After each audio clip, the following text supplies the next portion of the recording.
Hey everyone, welcome to a live broadcast in the train room.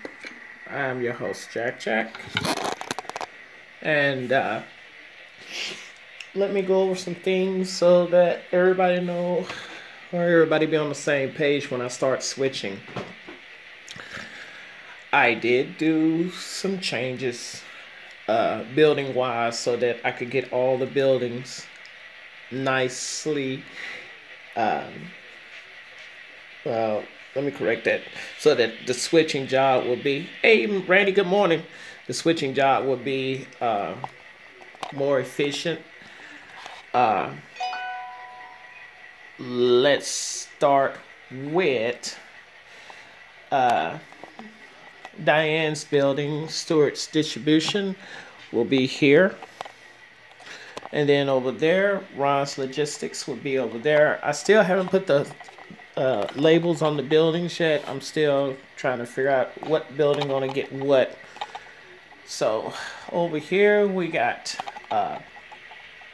Joe's feed processing. No, Bruce uh, co-op feed mill. I added the elevator. I gotta put the stems on there and everything. So that's probably gonna be the next thing I do sometime today. And then I put that building that went with that. I put it down here because that's gonna be much a storage bin, storage area for the feed bags. And nothing changed over here. I just moved everything down a little bit so I could put another tank car in there for Jackson Plastic. And then Ralph has a facelift on this building, on this complex. Um, Hello, welcome to the training room. Nice to meet you, sir. So this is pretty much it for now. I took my engines off and I'm gonna try these out over here and see how they run. If they don't run real good over here, then I'll put the other ones on. So they're just sitting in standby for now. I will put them up here in the yard.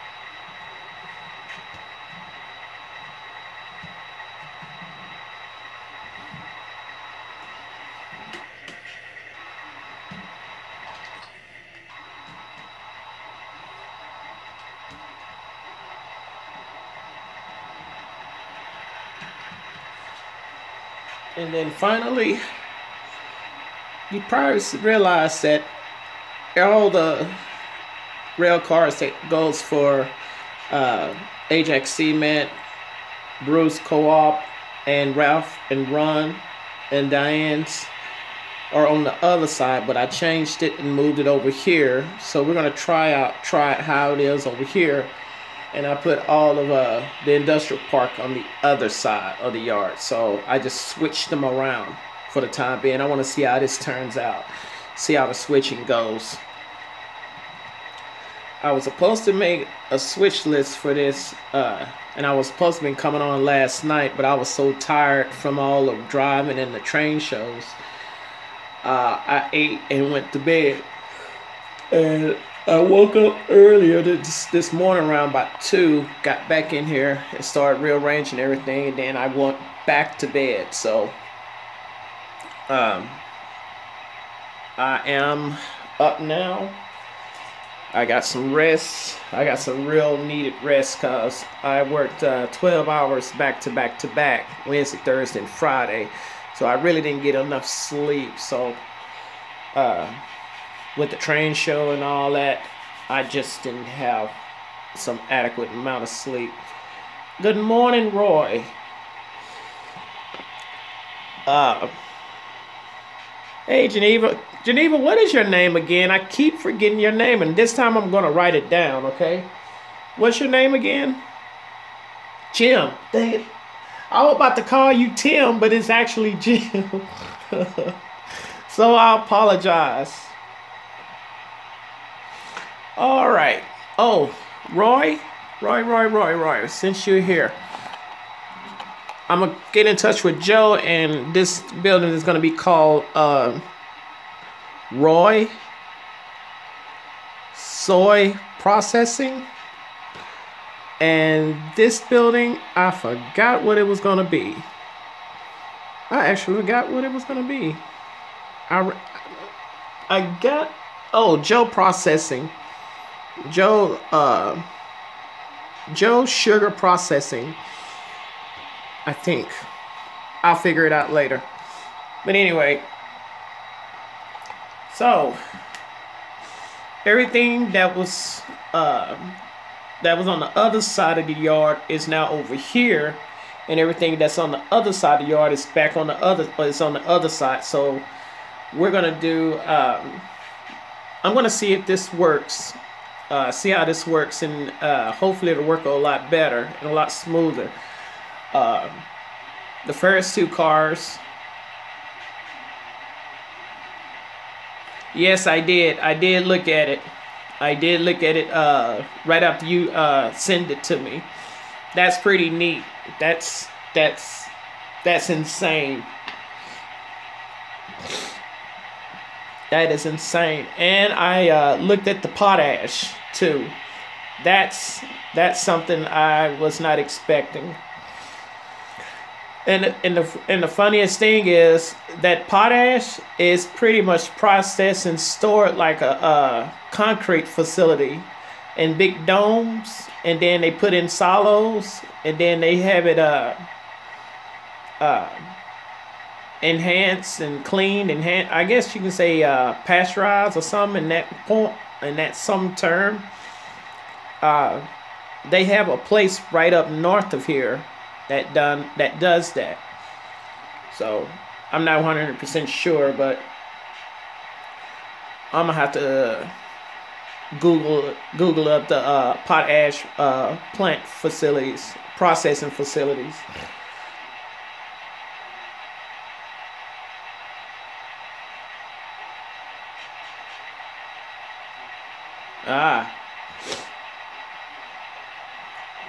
Pretty expensive stuff there. That cooking oil is becoming a huge fuel commodity if you got it. All right, y'all, we're gonna start doing some switching. First thing first is we're gonna get the two cars for Ralph Chemicals. The next cars we're gonna get is the cars for Bruce Co-op. Then we'll get the cars for Ron Logistics. And then we'll get the cars for Stewart's Distribution. And then we'll get the cars for Ajax Cement. So everybody is on the same page with that. Alright. I don't know what cars I'm going to get. I will let you know what car I'm going to pull by it'll be the last car that's coming out of that yard when I uncouple. Okay, so we're already in track 1. We're gonna pull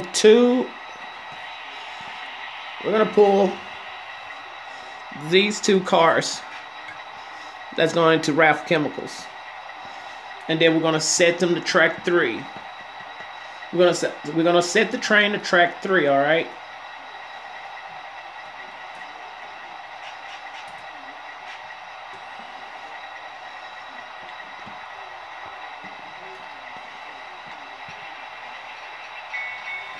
Wrong. Damn it. There we go.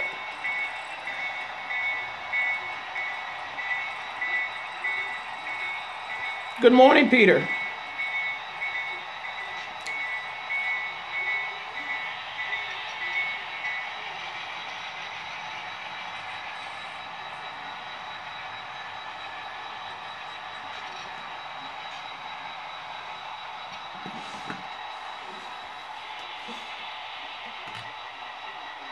I'm not going to set them all the way into track 3 because I got to come back and pick them up to set them to the engine. So we're going to PLG, which we just did. And now we're going to shove just enough in the clear so that we don't have to go all the way down into track 3.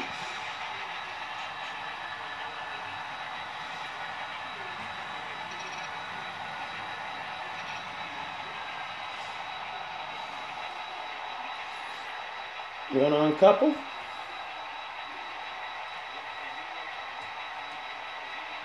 I'm not going to do the brake dynamics and all that. Not right now.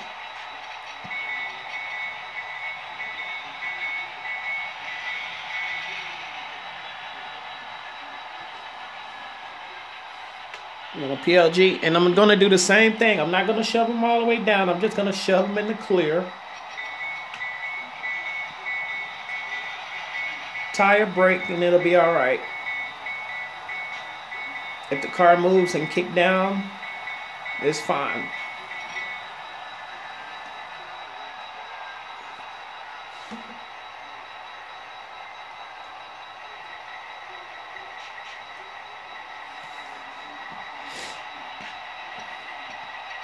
All right, the next spot after this is the grain cars, which is actually in track 3.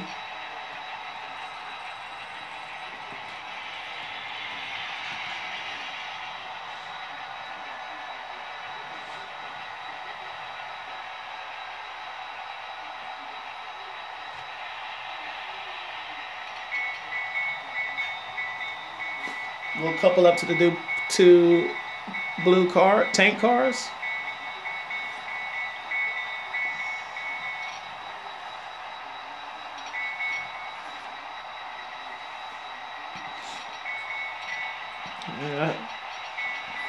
A little shove down.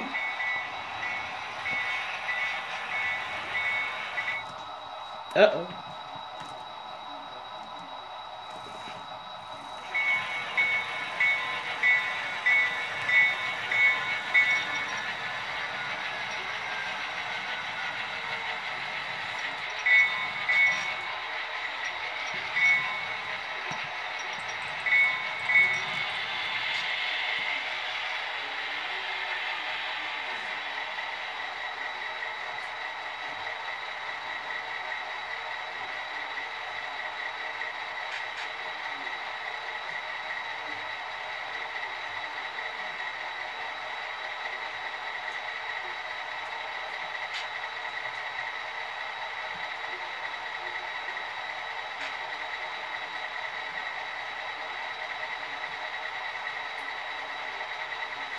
All right, the yard, I meant to tell y'all, the yard is at 90% full. The only space that I have so far is this over here so I can build my train. But when we pull these cars, it's going to drop from 90 down to about 85, 80%. And then when I go to the other side, it will become the same thing, probably around the 75%.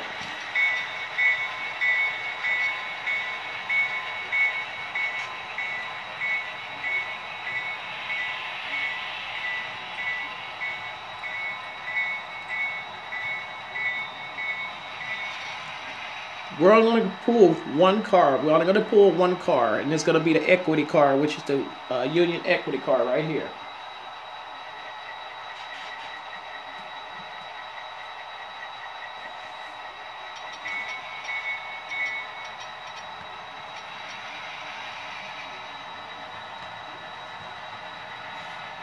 We're going to take that Union equity car and set it to track 2. And then come back and shove all these cars back in.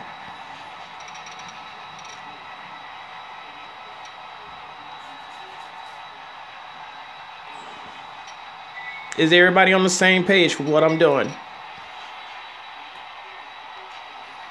Yes, thumbs up, something.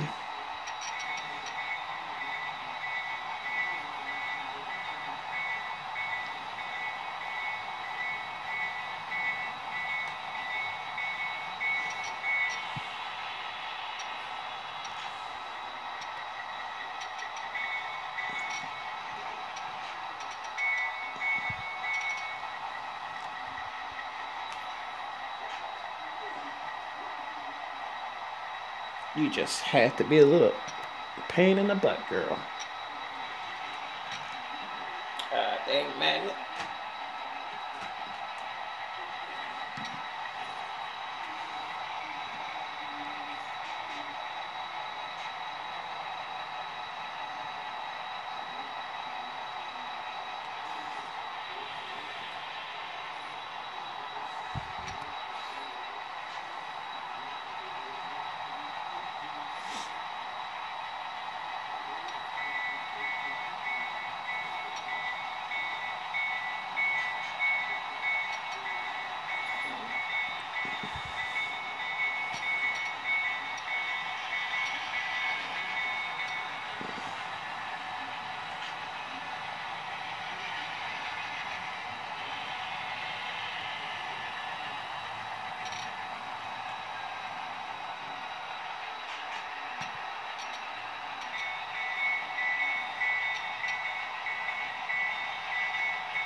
When I get my cars, then I'll just start doing the switching the way I want to get the cars, because doing it now wouldn't make any sense. I just want to get my cars, all my cars now.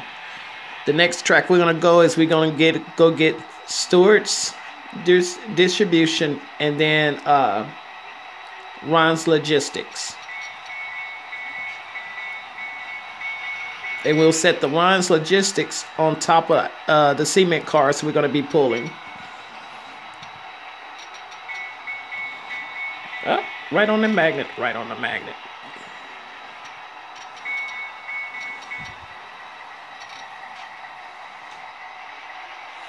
Good morning, Ron. What's up, man? How you doing?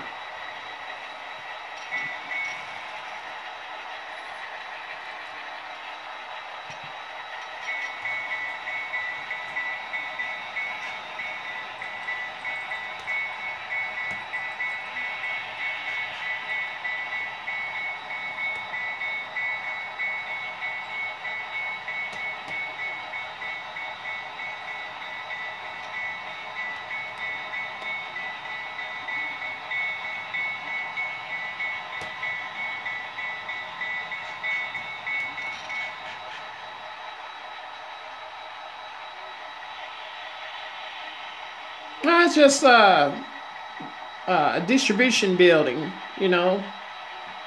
Just distribution. Nothing major yet.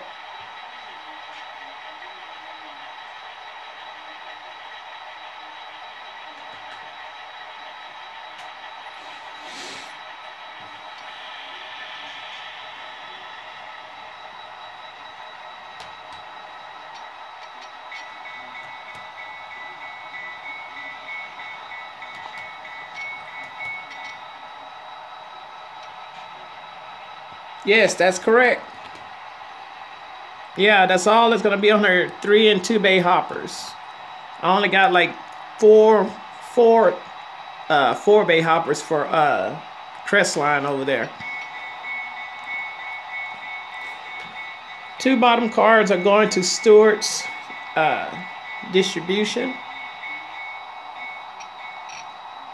Oh, wait a minute, I gotta line that switch.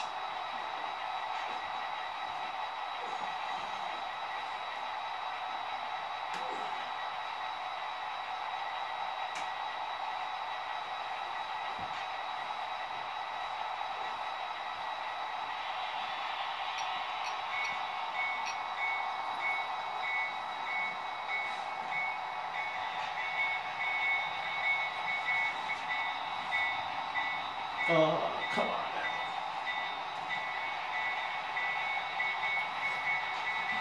now. Okay, what we're gonna do is we're gonna take those 2 cars and set them in track 1 for now, and then take those box cars back into track 2. No one thing about switching is when you get your cars, you can set them to any track as long as you know where they're at. So when you build your train, there won't have an issue. Because that's the most difficult thing to do, is once you pull your cars in a yard, you forget where you put them at. So once we do this, we're gonna shove the cars back in, the rest of the cars back into track 2,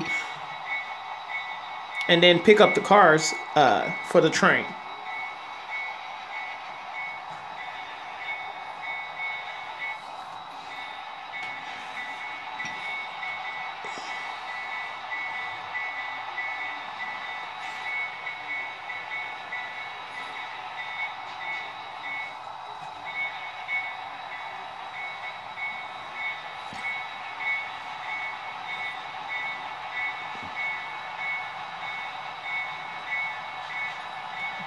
Is everybody familiar with how a train yard works? Everybody familiar?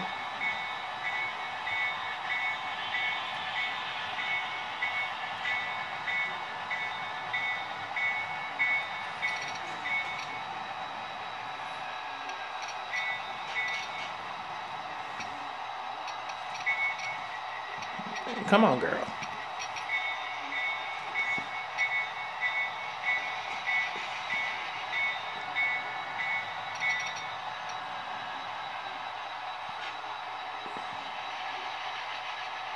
Well, it's not one track per industry. It's kind of like that, but I got it set up to where I got 2 industries per track. All right. This is Ralph Chemicals, just up here by itself for now. I have Ron's Logistics and Stewart's Distribution right next together because they're not far from one another. I have Ajax Cement and the Co-op, Bruce Co-op in track 3. So when I do the switching job, I will know that these cars will go at the top and these cars will go in the center of the train. Ron's Logistics will be in the center of the train, and Stewart's Distribution will be on the bottom. So that's the reason why I put those cars up there, just for the simple fact they're gonna go on the bottom. I pretty much already have the train lined up almost the way it needs to be. But what I'm gonna do is switch those 2 cars. Put these on the bottom.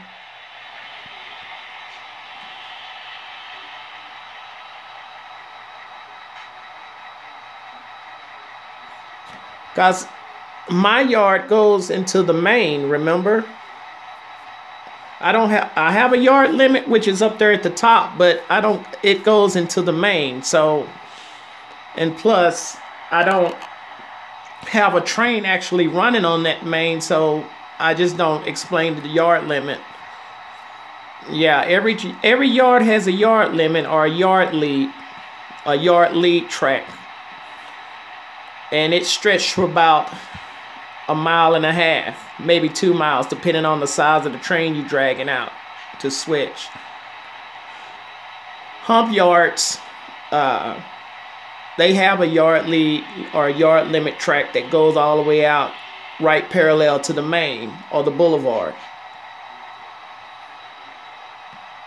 So you got that? Yeah, that makes sense to everybody?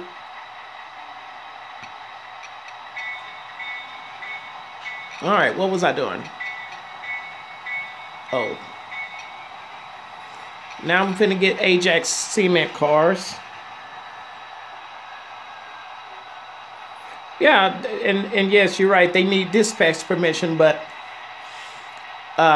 majority of the train yards have long yard lead tracks so that they don't. I'm going to be on for quite a while.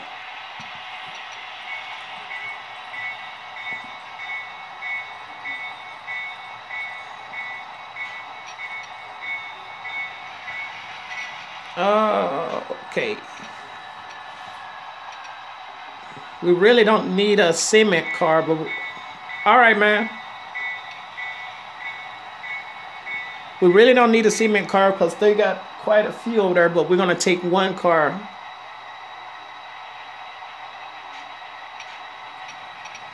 Yeah, your yard lead track.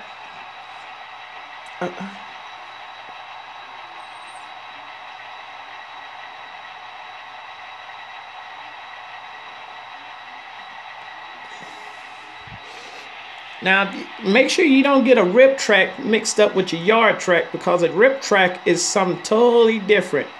A rip track is mostly a maintenance track where they store maintenance cars and everything, or repair track. So if they have a few cars that break down and they red tag them, they can set them to that track so they can be repaired. That is what you call a rip track. It's pretty much a maintenance track. And you can't use a maintenance track as a yard track.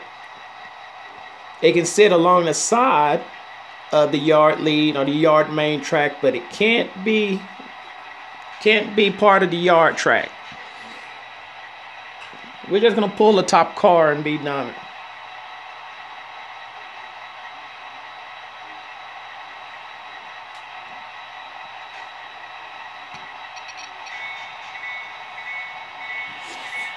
All right, we got our cement car.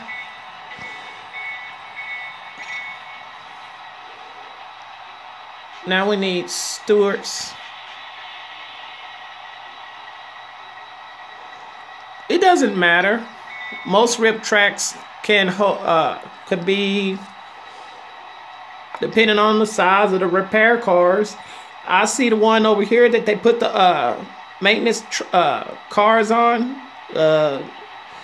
It can about 5 or 6 car lengths. It doesn't have to be long. It can be 5 or 6 car lengths, maybe 10 car lengths. It depends on how you want that maintenance track. But that track used to be a spot and drop track, so it held up to 7 to 8 cars. So it just varies how if you have maintenance cars that you're going to be putting on your layout, like the stamper and the balancer and all that, and a gondola and to put ballast in, or a hopper.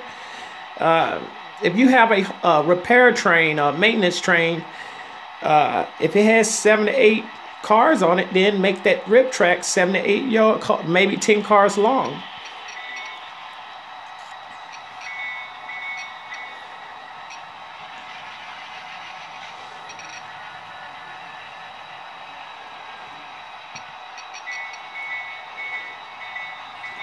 Where I worked at, we had one that stretched all the way on a curve.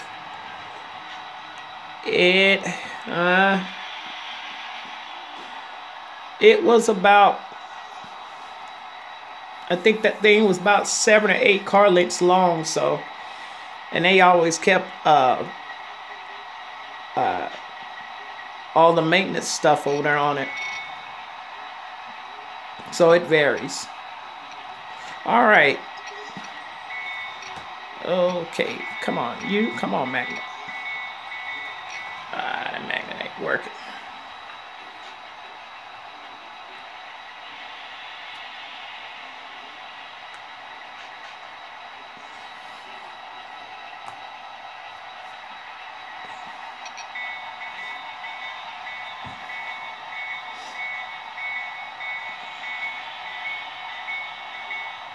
All right, we got Stewart's cars. We got runs. Wait a minute. I don't need those. I need runs. I'm grabbing Stewart's for the wrong reason.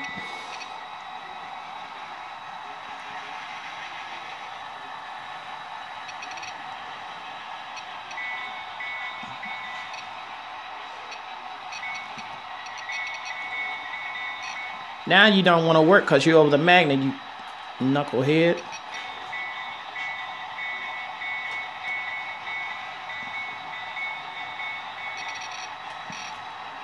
These 5 cars belong to are Ron's logistic cars. So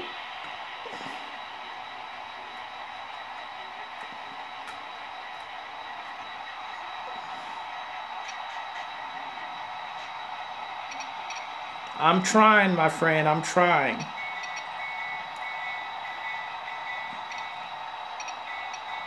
Okay, what we're gonna do is we're gonna set Ron's car to track 3, and then shove it in, but we make sure it don't join. Hopefully it won't join.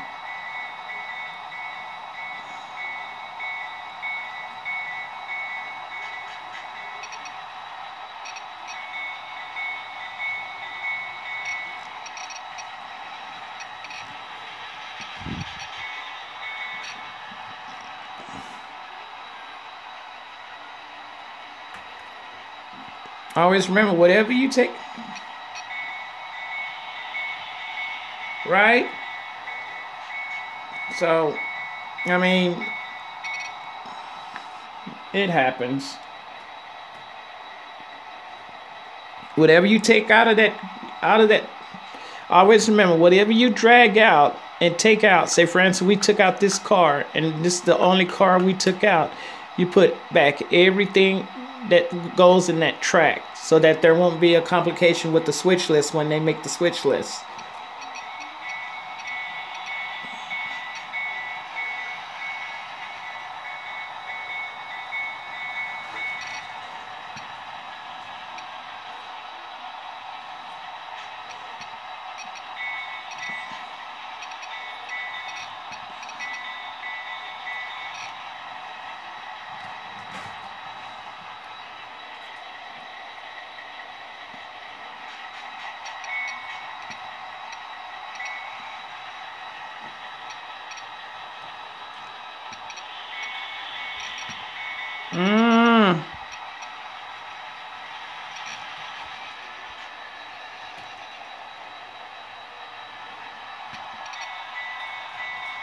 Perfect.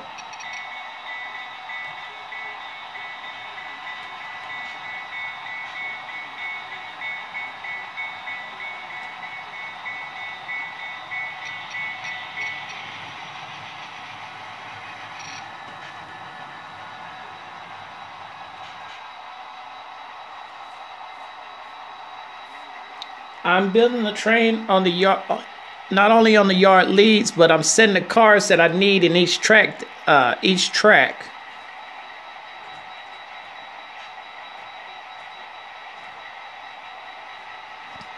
So every time I take out a car, I set it to either track 3 or track 1 or track 2, whichever track is convenient, and then I'll start working building the train.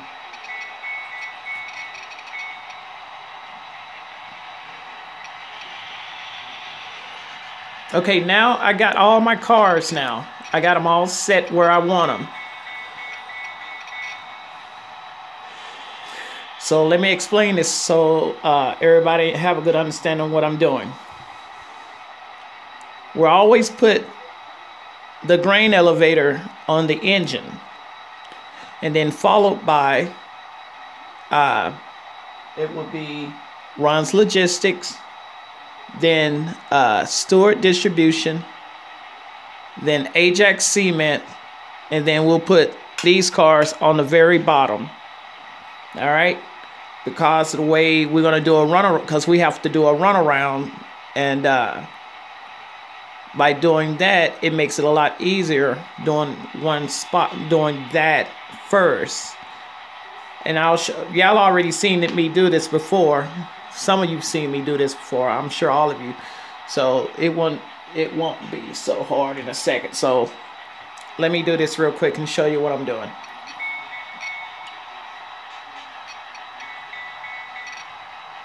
What I'm gonna do is I'm gonna shove track 1 so I can have room.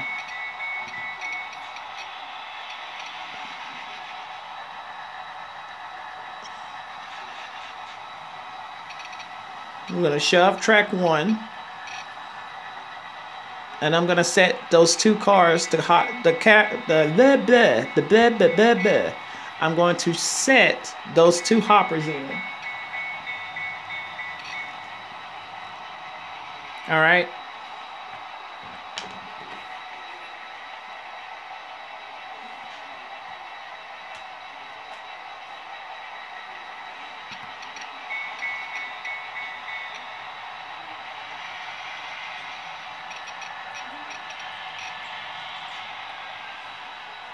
We're going to PLG and we're going to set just the tank cars to the lead or the ladder out of the way because I'm going back to pick up the equity car.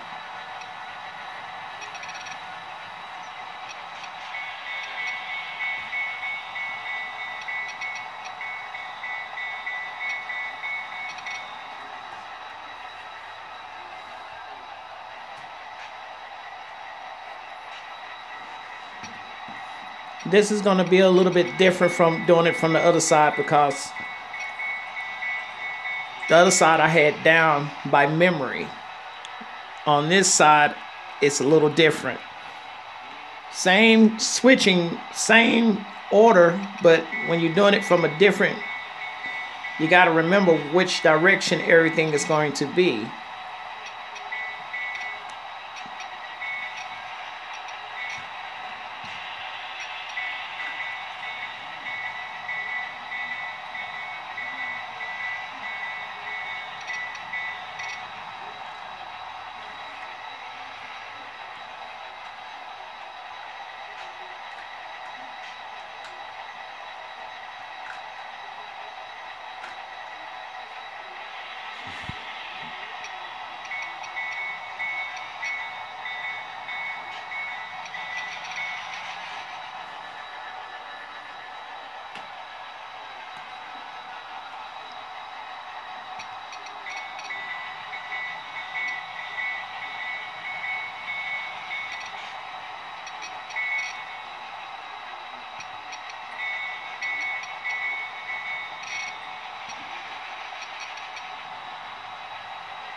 I bet you I wonder, he got those tank cars in the wrong area.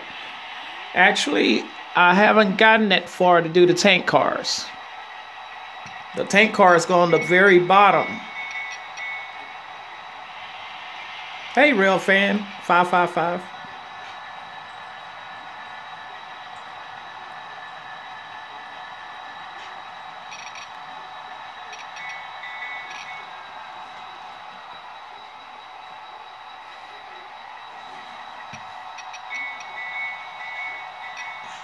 How are you doing this morning?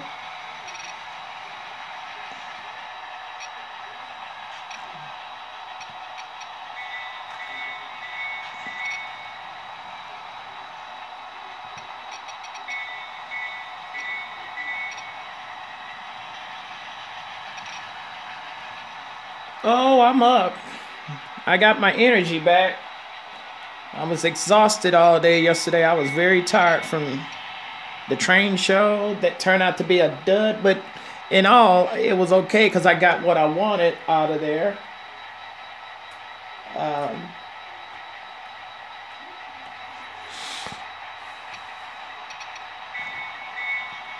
It wasn't the best train show, but it was, like I said, it was a train show.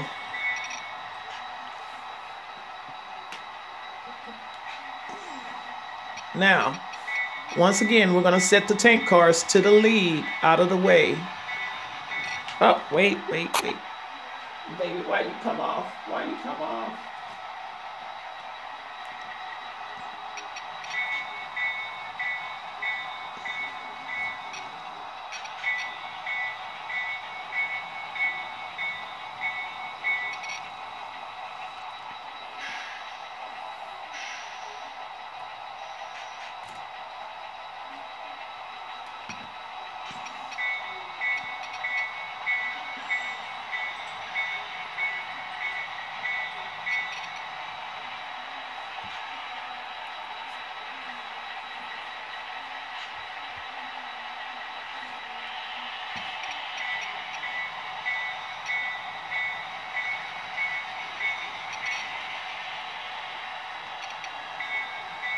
I'm going to put Ajax Cement on the very bottom with the tank cars, since that also requires a runaround move on the magnet. Now you wants to work.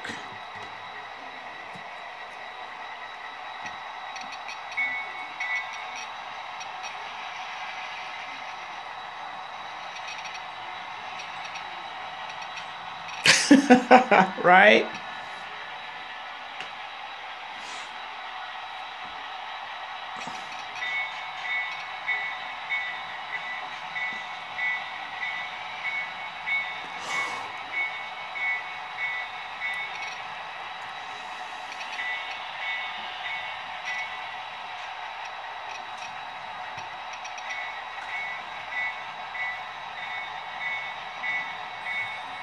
I know, right?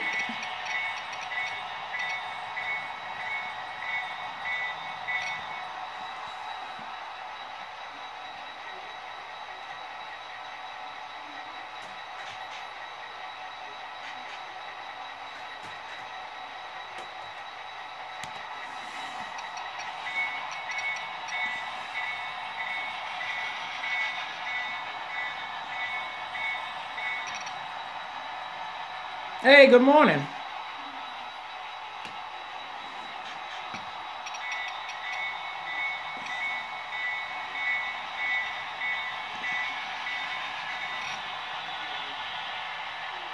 Doing all right?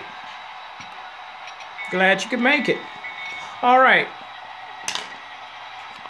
Now we have the train blocked. The train is now blocked. We got Bruce Co-op right here. We have Ron's Logistics here. We have Stewart's Distribution. We have Ajax Cement. And we have Ralph Chemicals. Be mindful, Ralph Chemicals is a runaround, so we want to put the runaround at the very bottom. All right? And then this is the second runaround, because we got to go around the rail cars to go to Ajax Cement. And then everything else is pretty simple. So does that make sense to everybody? And now we're not going to take this to the yard, to Greenwood Yard. We are going to take this directly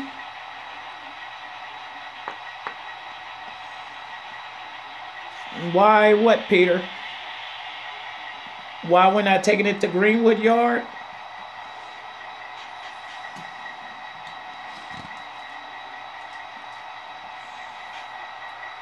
Because, in fact, the other side will be set for Greenwood Yard. When we grab this train, we're taking it to switch it out. See, over here, it would flow right into, almost flow right into Greenwood Yard. On the when I had it on the other side, I'll have to switch it into Greenwood Yard. I'm gonna show it later when I get done with this. When I get done switching the inside, we're gonna build the train over here. So like I said, it's gonna be a while before I get off.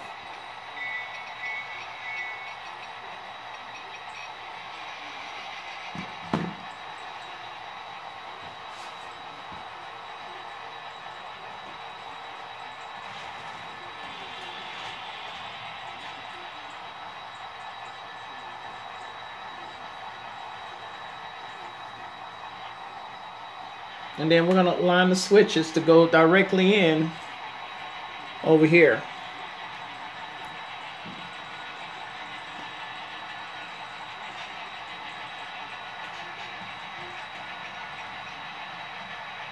If you have a local train with a small yard and they keep rail cars in it, take the time to go and figure out their work schedule. And if you do, see, these Ather and Genesis can't pick up life for nothing. Just take your time and look at the schedule and see how they're switching their the train.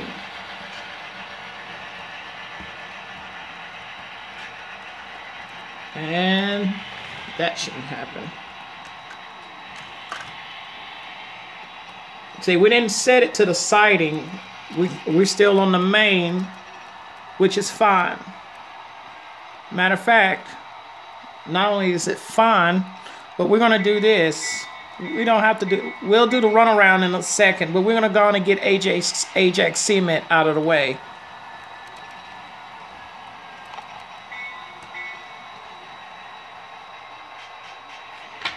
If I would have known, I would have put this car on the very end so I wouldn't have to uncouple. I wasn't even thinking of it that way.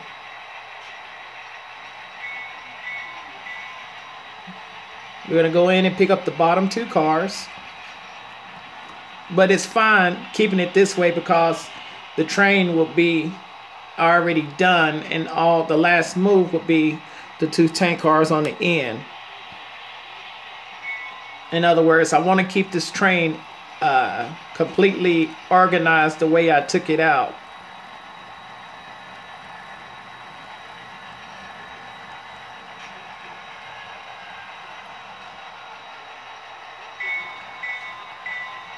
We're going to pull the bottom 2 hoppers.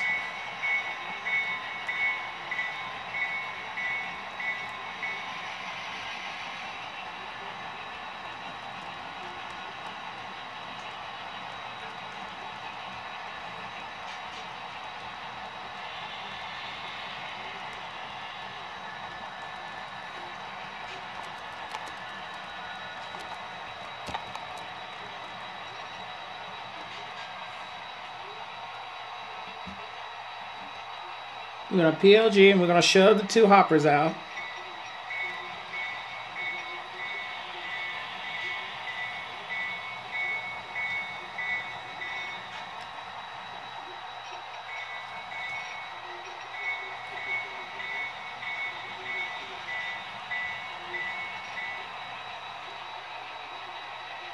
Tie down and uncouple. We'll tie down these 2 cars. Uncouple.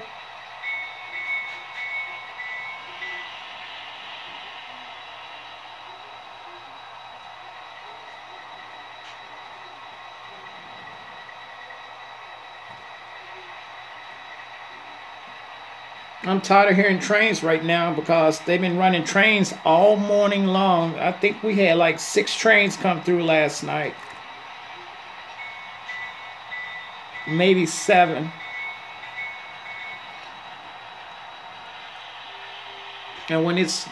And I'm like 2 miles away from the nearest track, and well, I'm 2 miles away from the line, but you can hear the horns all night long. That was Burlington Northern, Santa Fe, and UP.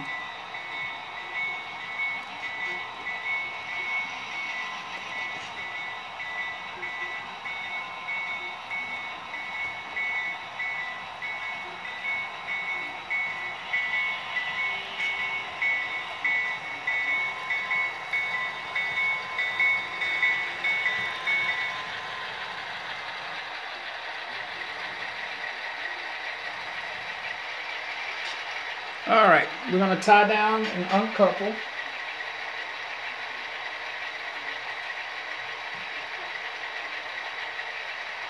Then drag out.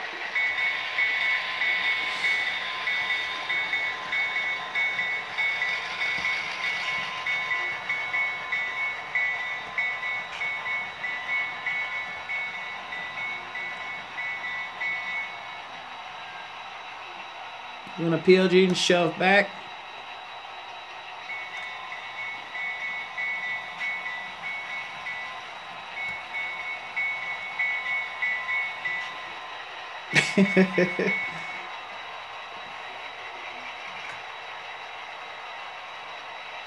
Yeah, they pretty busy. If you got a nice sized yard over there and it holds at least 200 cars, you're screwed. You're gonna hear horns and bells and all kind of noise. Okay, now we have done that job. Now we're gonna do the runaround so we can get Stewart Distribution and Ron's Logistics. So we're gonna uncouple the engine. Gonna uncouple.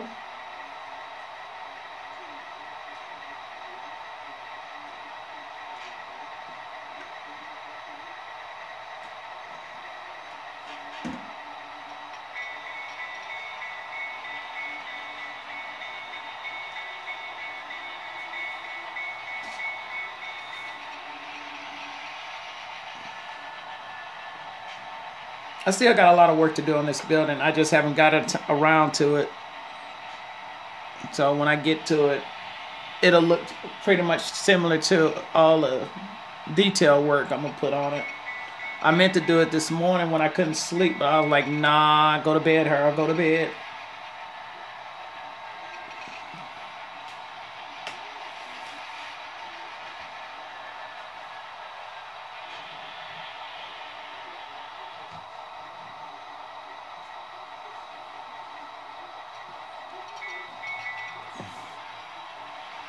And like I said, railroading is pretty much the same thing over and over again.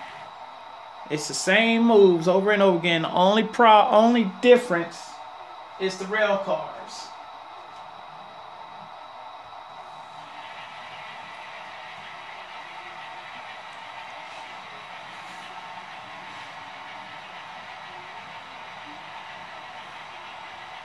I've seen video of on YouTube of Von Yard in Ontario.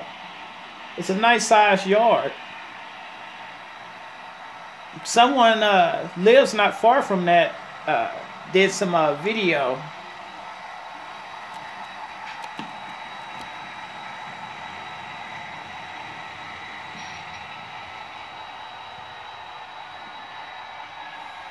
I know, right? Pretty much the same thing.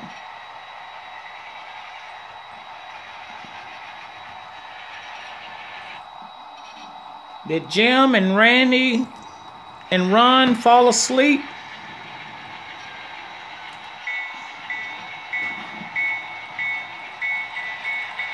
I know I hit you off. Trying to make sure the couple.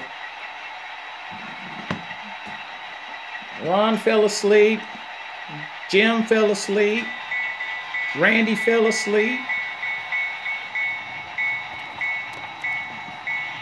Oh, okay.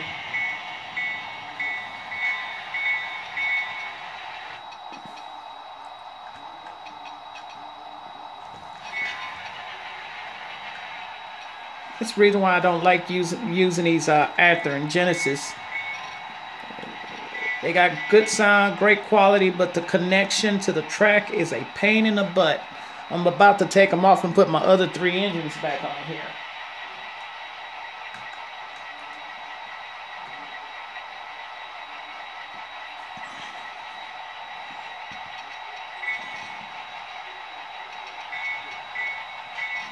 No, crap.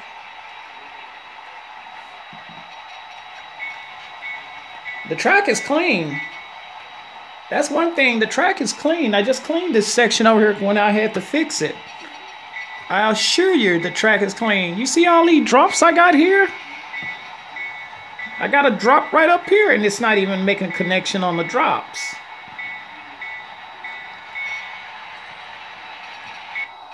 Pain in the butt. I don't have that problem out of the Bachmann engines. That's one thing about Bachmann engines. You won't have problems out of rail connections.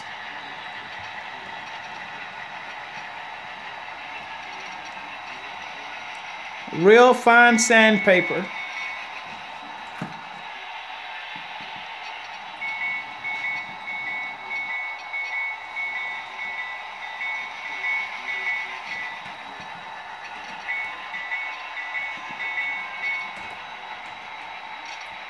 Ay.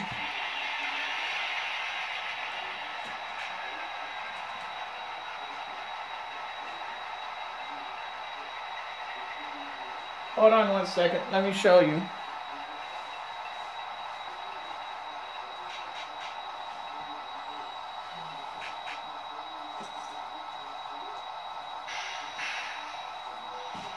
I got a lot of this from work.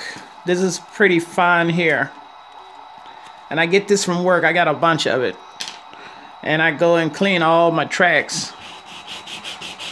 I'm gonna clean this section one more dang time. And if it keep doing it, then I know it's not the rail car. The track is the engines. And it's happening right on the switch. And guess what? I got drops right here. So I know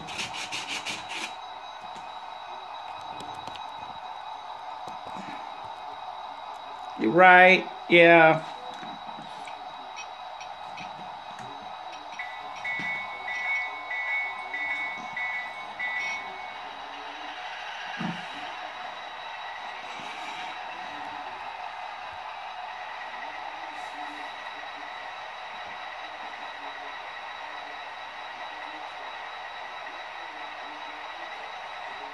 All right, we're gonna drag out and we're gonna set these cars to the main.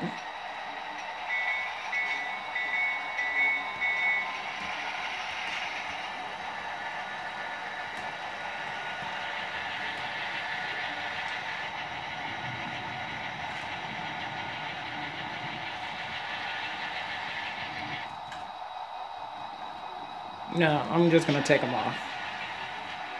I don't have time for this.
All right.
All right, we're gonna uncouple and take that car out.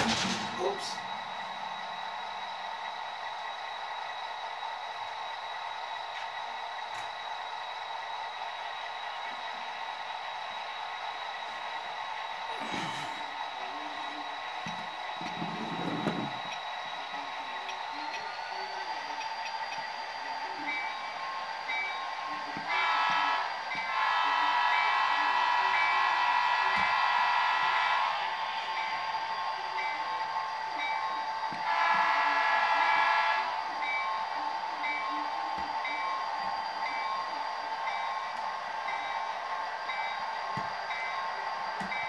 Right?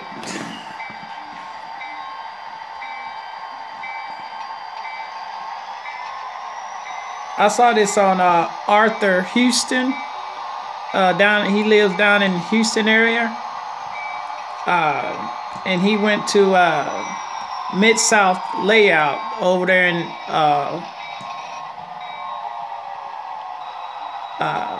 right out. Oh wait, right on the other side of Shreveport. They have a huge layout over there, and all their engines had the strobe light like that, the pulsar light.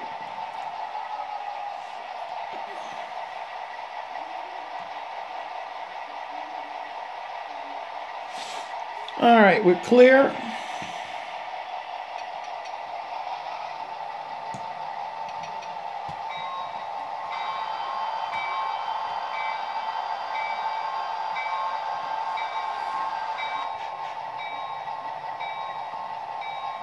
I see why it's doing that, because my wires are not on.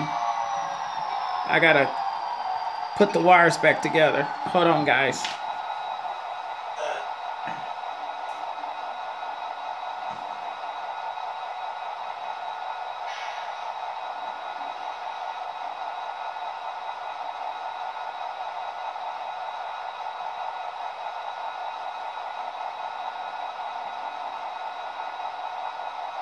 When I see that the signal is not working, then it lets me know there is not a connection somewhere. So there's still not a connection, so hopefully I can still fix it later on. And that goes that.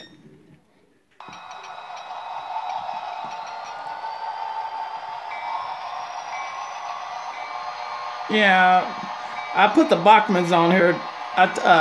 I put the Athearn Genesis. I rolled them, let them run back to the yard.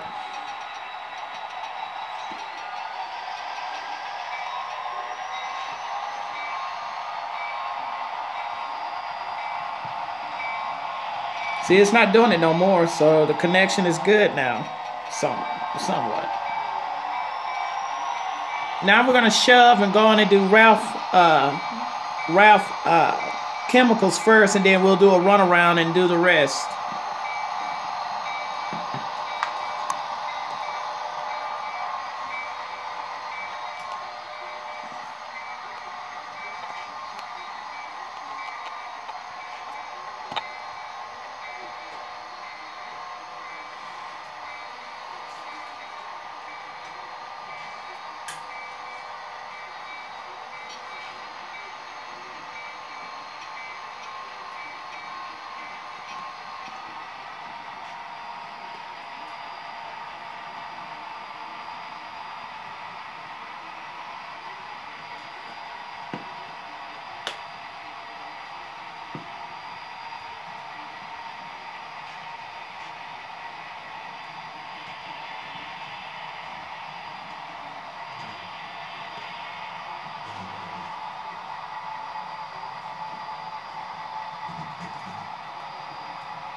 All right, we're gonna tie one car down and uncouple.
Now I hope I have the room, which I know I will, because I never did it with 3 engines. I only had 2.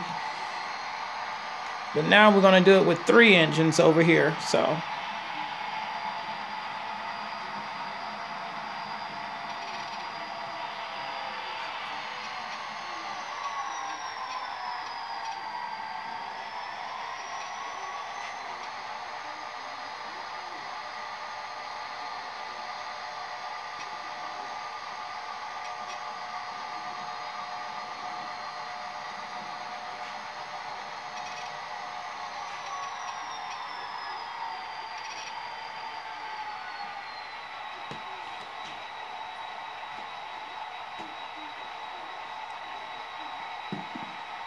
there's only 4 y'all here. Huh. Everybody had to leave and get something done.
This might not do well since I got 3 engines on me, and I'm pulling out 7 cars to clear the switch. So we're gonna see how this turn out. I hope I have the room.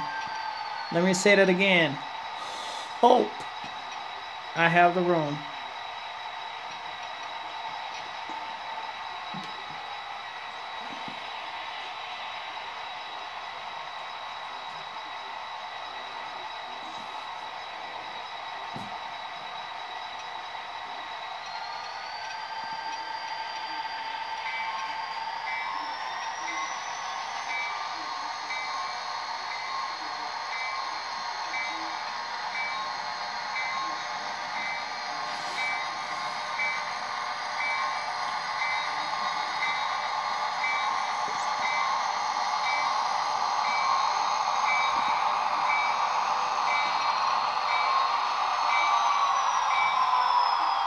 Ha! We had the room. Made it.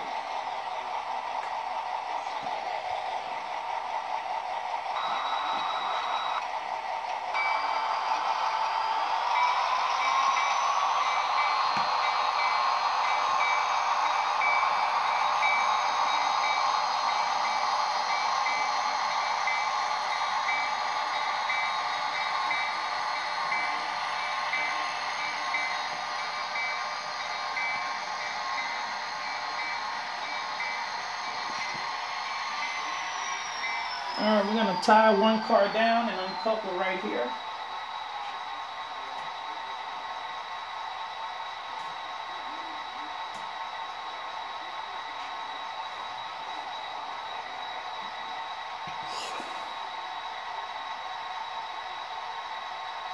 Same way.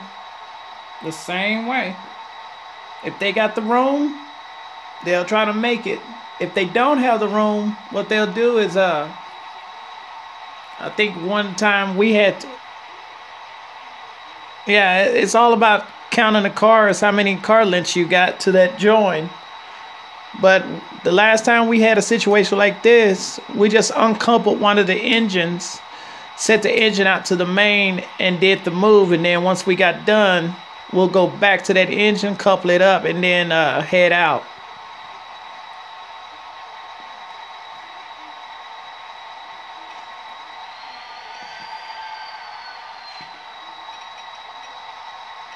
I mean, it's not a major problem. because we had a two header engines. We had two engines, two headers, and we just uncoupled one of the engines, kept it out on the main until we got done with the job, and then went in. I mean, we could have done the switching job with one engine, but when we was working the yard, we had two engines for the power, you know. So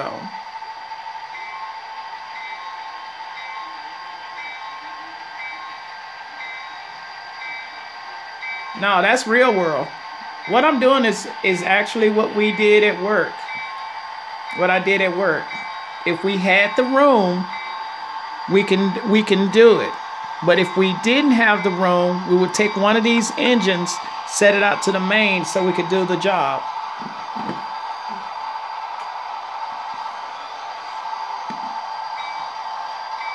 I mean, that's pretty cardinal rule. If you don't have the room to make it, make the room. Take an engine out. Because you only got two cars if we switching out. You understand what I'm saying? I could have kept two of these car engines out on the main and then went back with one car, one engine.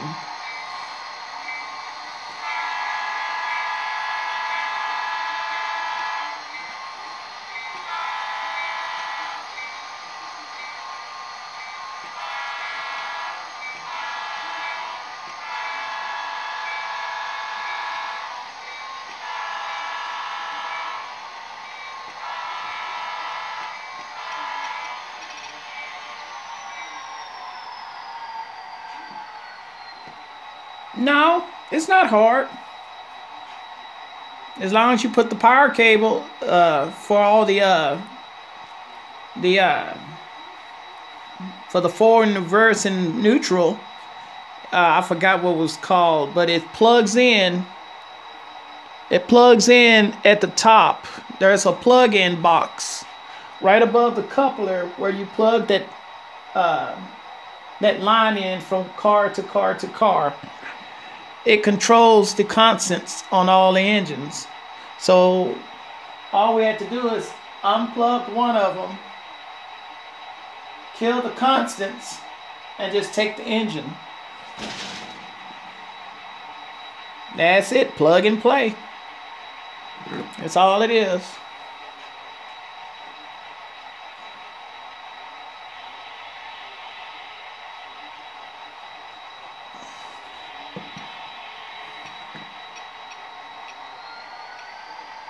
A cow and calf, you can't do that to, because that's to an engine. Well, actually, you can. A calf can stay out on the main when you undo that, because you're gonna need the head engine to control it. So you can keep the calf and the cow out on the main. Same process. All you doing is trying to make room.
Now we're going to do the runaround, set the tank cars to the back on the bottom.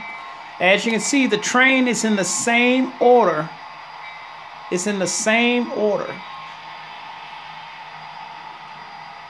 So when you go to classify your train, you already know where every car is going to go back in the yard at, right?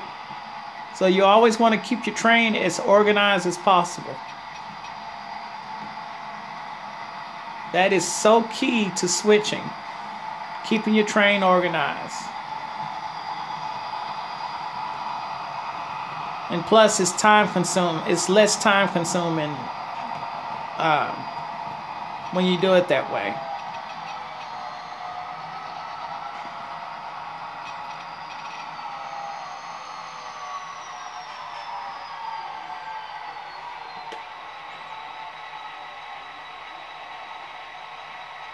What? I don't understand the question.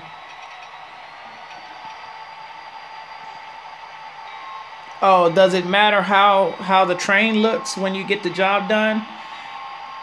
An experienced switcher will tell you to keep your train organized. A rookie who just want to get the job done, they'll just build their train any kind of way. You know, that means when you build your train any kind of way, that means no, in real world you want to do the same thing. In the real world you want to do the same thing. You want to make sure your train is organized at all time. From a Mahler standpoint, he probably want to do the same thing, is keep his train organized.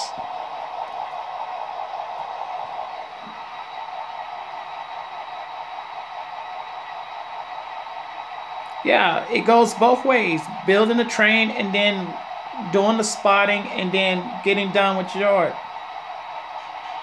All right, man, you take care. I'll see you later.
They might not be in order, but as long as they're in a designated track so that you can pick them up, that's all that matters. You know what I'm saying?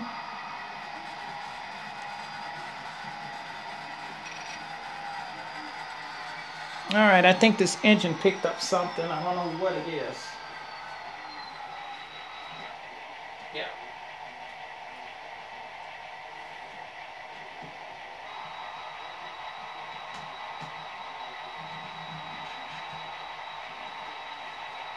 All I got left to do is the feed mill.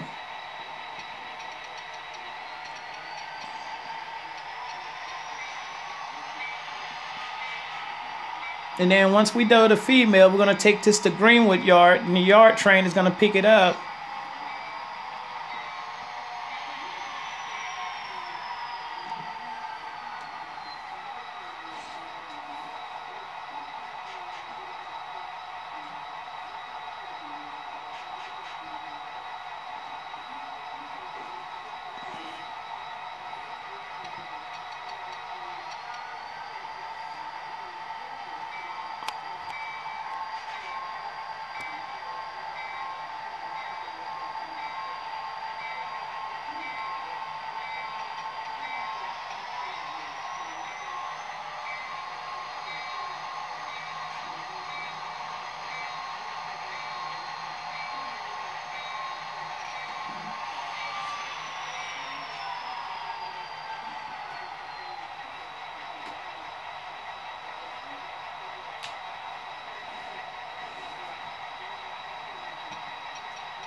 I got the camera right on the track. Sorry, guys. That's my fault. My fault. I thought it was clear of the track. I guess I had it too close to the track and hit the camera stand. Sorry. Sorry.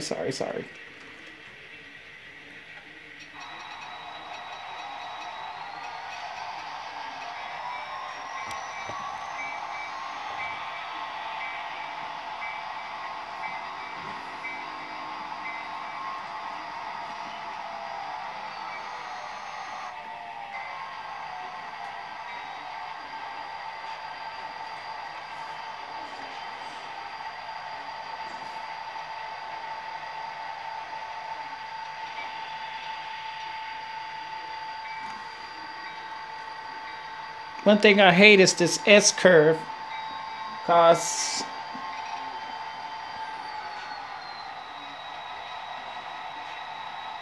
with 3 engines going into that S curve, it's a pain in the butt. So I'm thinking about just having a yard fork down into this feed process, Bruce's Co-op.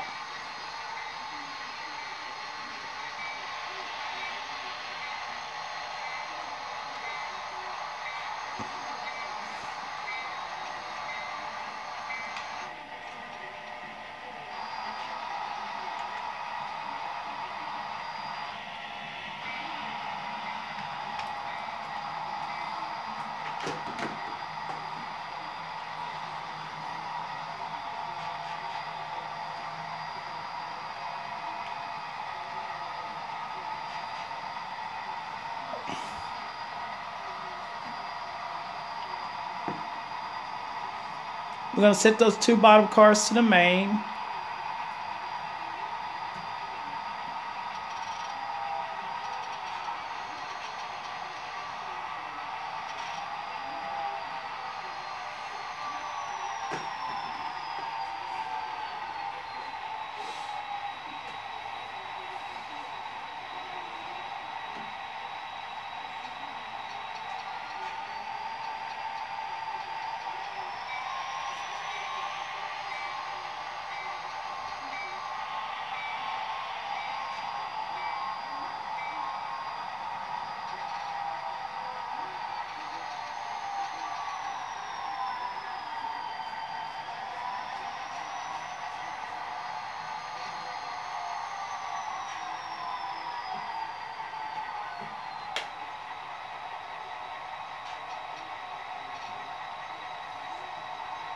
All right, we're gonna red zone and uncouple the 2 cars.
All right.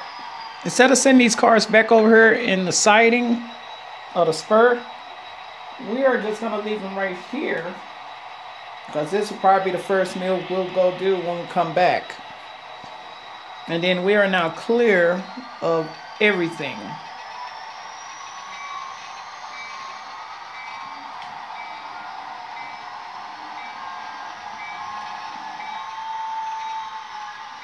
Oh, I'm going to have to do some serious switch work over here. I should have bought some switches at the show, but this guy that had Picos, he was selling them $33 a piece, and I'm like, no, that ain't worth it. So they sit there on that table probably the whole train show, the whole time.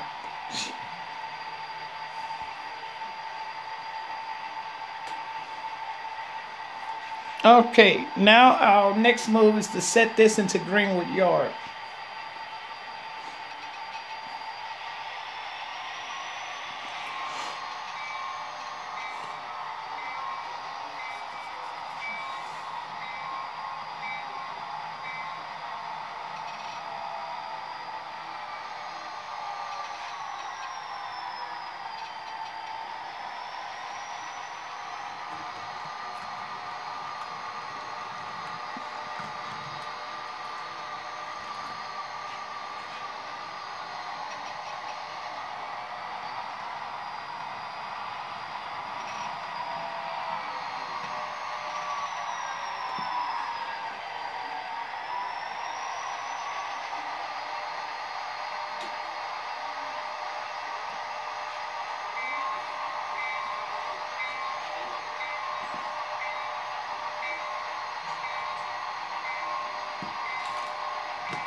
car and getting the other engine off the main.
Now we're finna classify the cars back into the yard.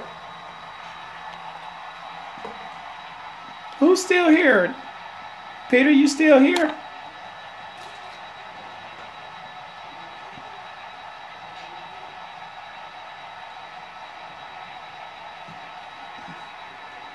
We're gonna set these cars right into track 1, the tank cars.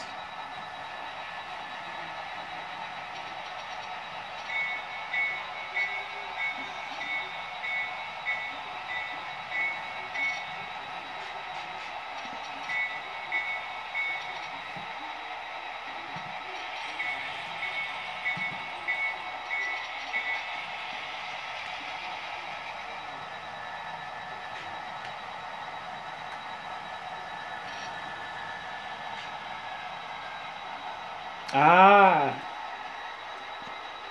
I need to go make me some breakfast, but I'm train focused right now because I haven't done a full session in a while, so I'm gonna. I'll stop. You're making me hungry. My stomach's about to start growling.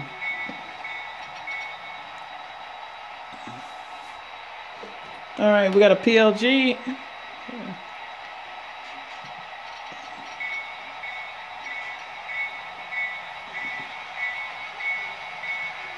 If this battery go dead, I got my other phone in there ready to go. So, like I said, I'm going to do this full session today, this morning.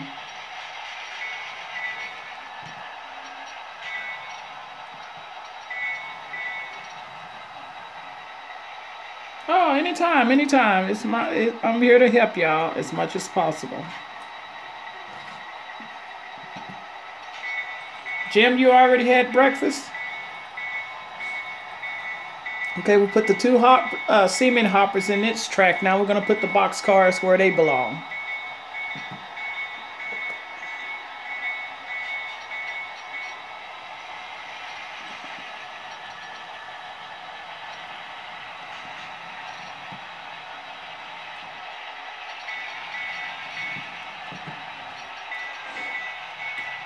Ooh, dang it. Enjoy.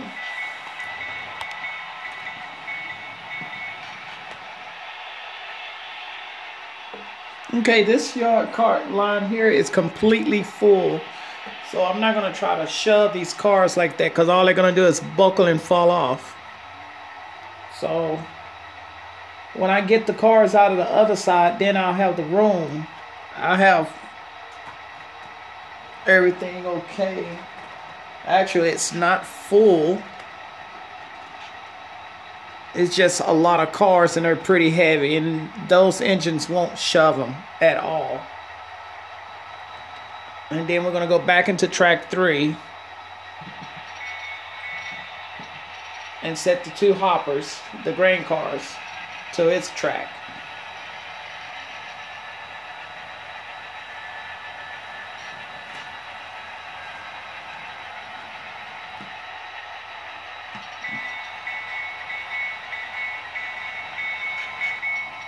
And then we're going to set these engines right here because we're done on this side. Now we're going to go to the other side. Hey, Ron, welcome back. You missed a lot. Oh. All right. Now we're finna do your yard on the other side for the industrial park.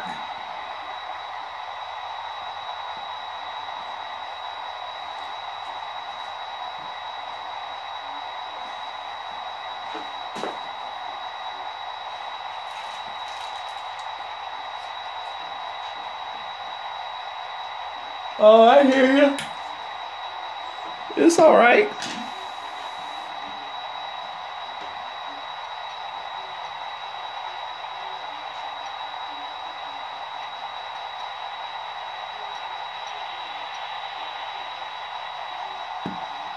I know how you feel.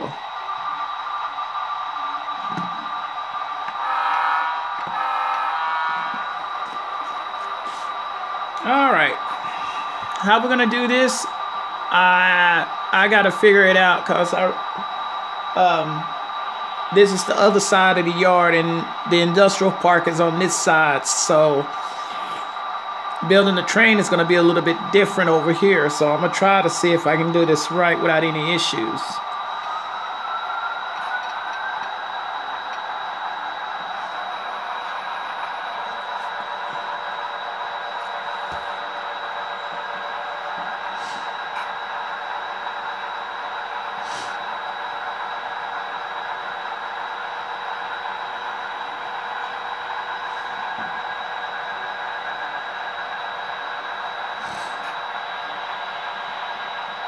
So let me explain what goes over here on this side. In track 3, we got the depot plus the tank cars for Jackson Plastic and tank cars for Joe Sugar Processing, or I believe Roy Soy Processing. Either or, those tank cars go over here. The Mariani cars are in track 2, and then Crestline is in track 1.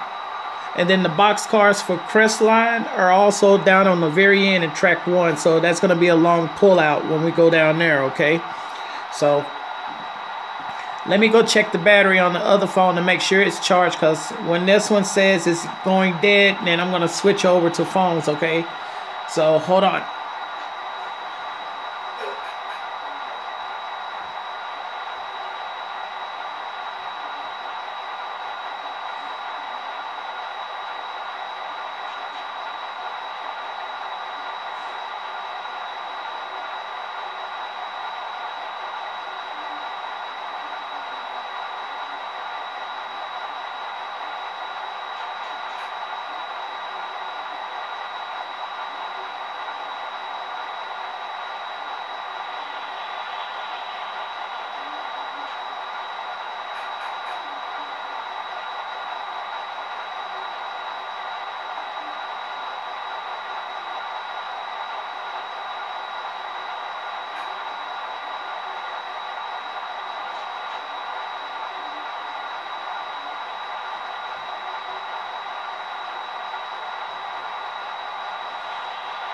All right.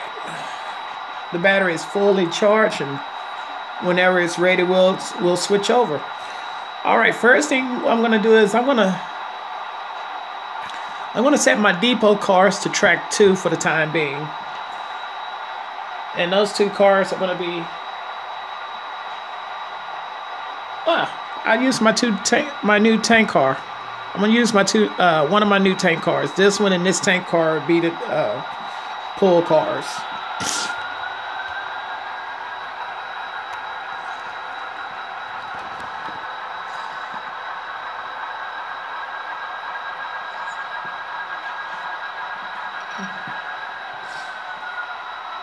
And then we're gonna set them to track 2.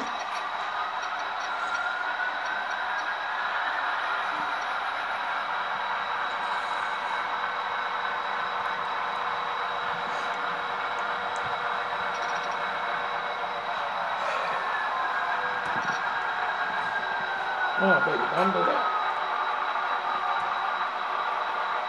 Actually, I got this set up wrong. This goes here.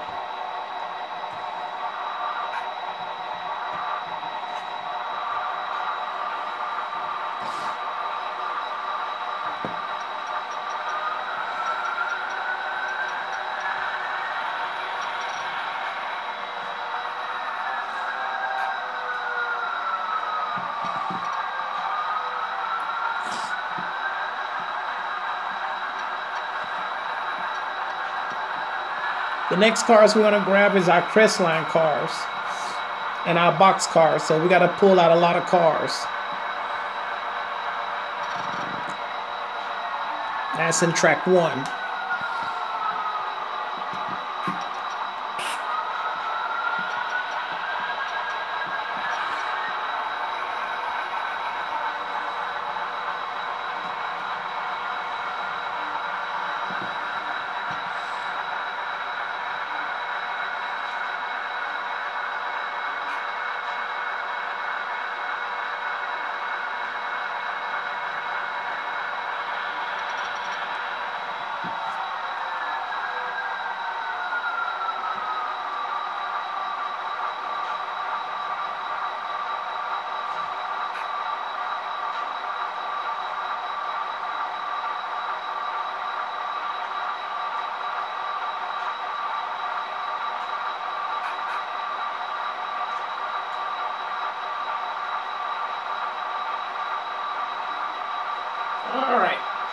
This is going to be a long drag out because we have to get our cars for Joe Process and Roy also.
Ooh, that could have been a catastrophe.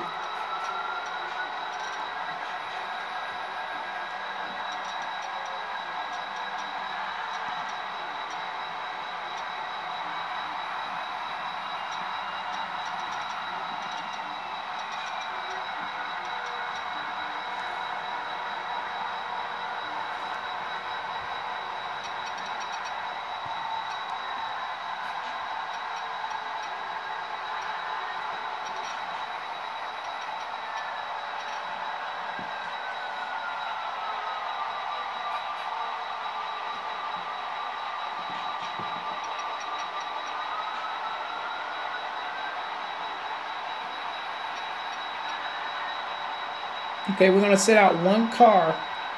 We're gonna sit out that first Longview car, and then go back in with 2.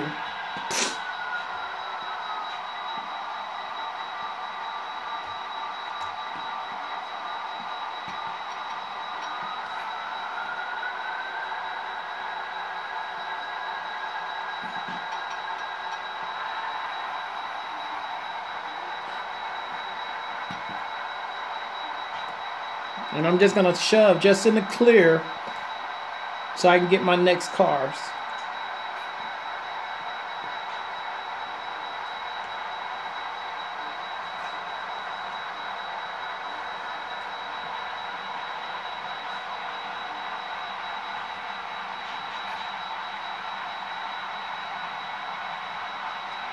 This is my next car.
Ah, dang it.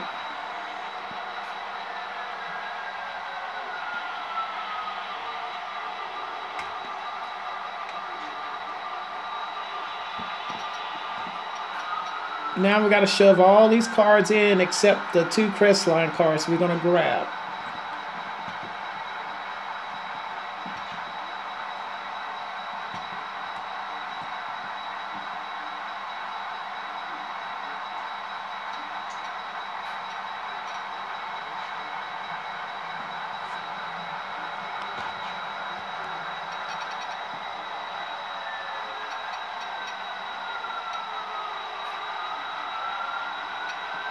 Oh, wait, we need our box car for Crestline too, so.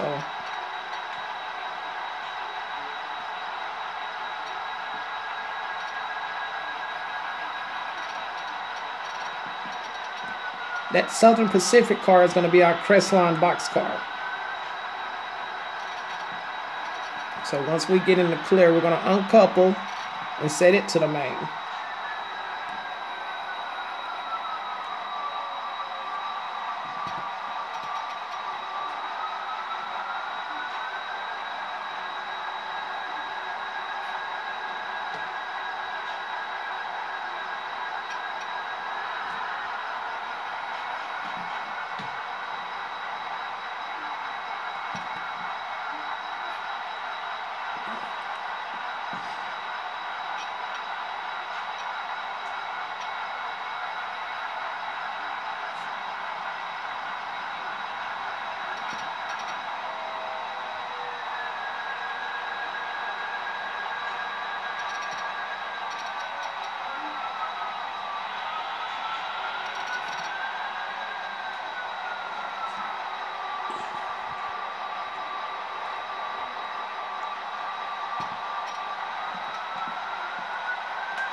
Okay, we got our 2 Crestline cars.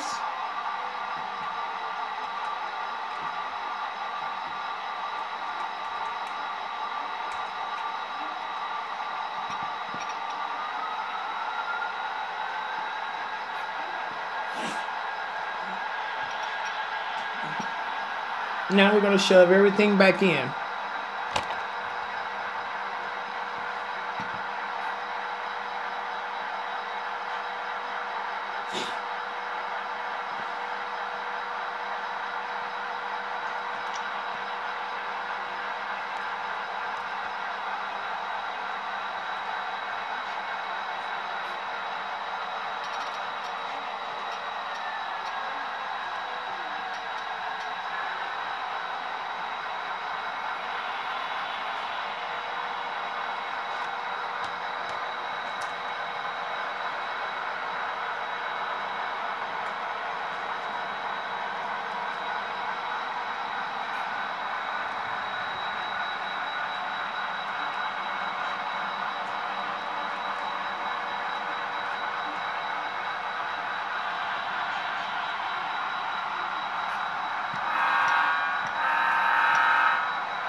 Now, our next cars are the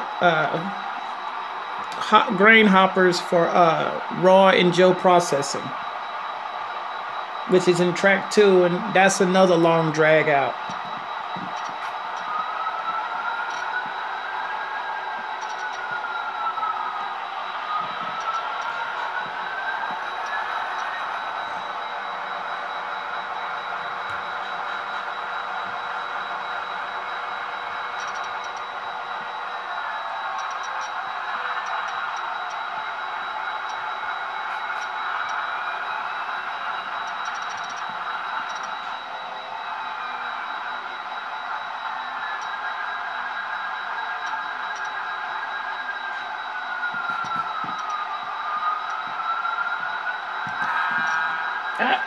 Didn't make the job.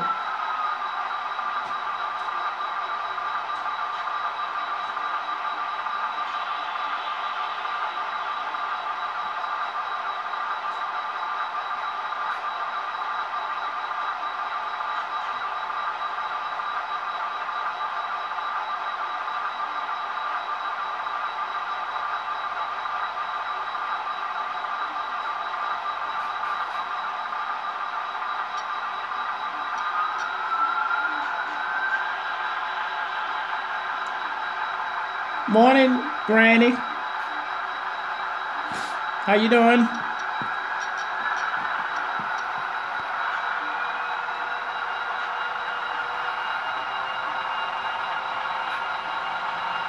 All right. See you in a little bit, Jimmy. Mr. Jim, I'm sorry.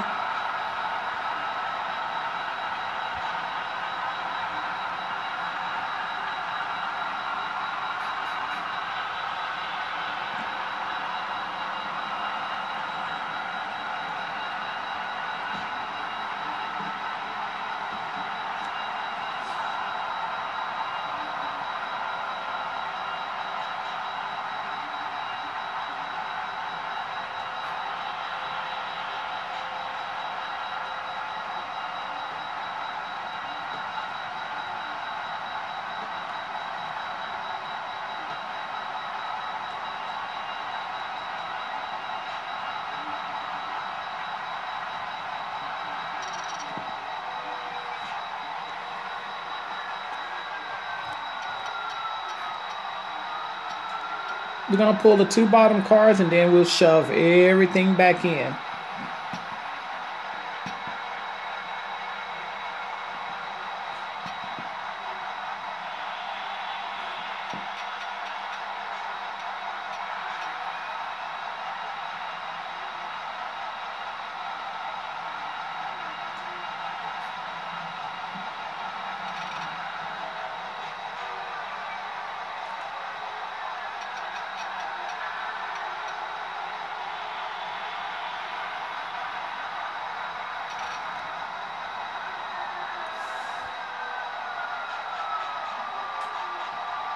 We'll block the train in a minute when we get all our cars to the main and our 2 cars down there on the bottom.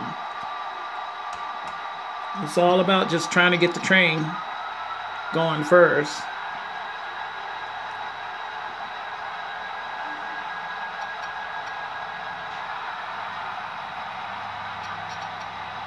As you can see, there's a difference on this side than the other side. The other side has a yard lead track. This side doesn't. It goes directly to the main. Is it prototypical? No, because all yards have a yard lead. And since I don't run trains on the main, I decided to go ahead and just tie it into the main and make it a lot easier on this side.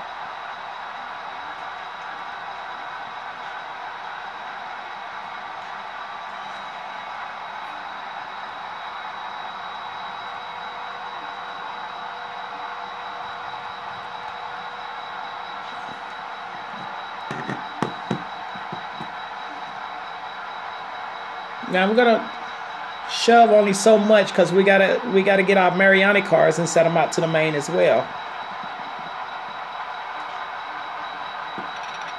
See, I mean, don't get me wrong, it's okay to have a yard lead track, but if you have one big yard like I do, one side can have a yard lead track and the other side can have it tie into the main and use the main. I mean, it's however you want to do it, as long as it's suitable for your layout. You know what I'm saying? Because remember, mine was tied into both sides of the yard, so I couldn't work both sides of the yard at the same time. This way I can.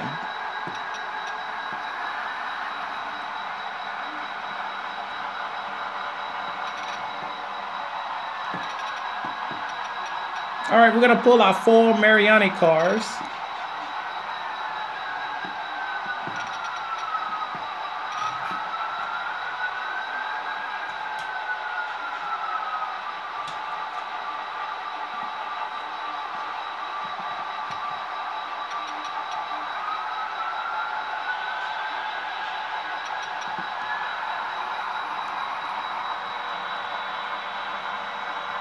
Now we're gonna start blocking the train.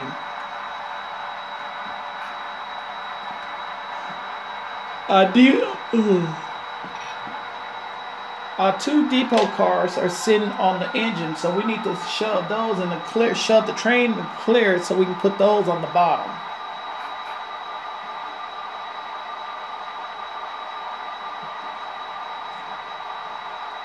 I'll fix it in a second.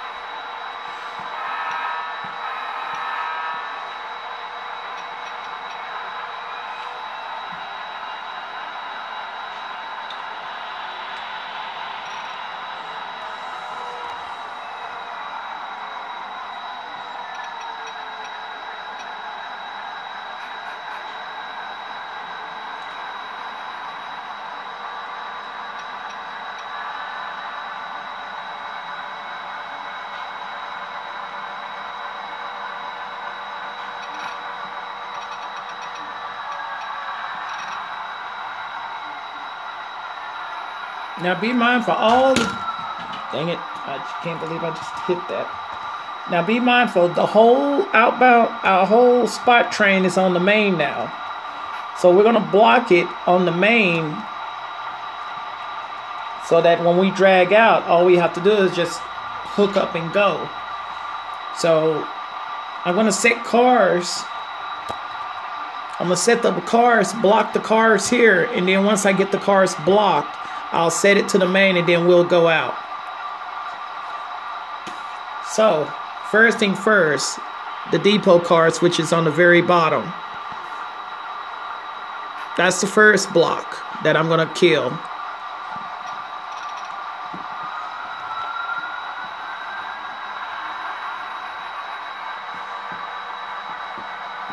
This side is, it's not working the industrial table on this side. It's going to be totally different. And then you'll see in a minute how this is going to work out.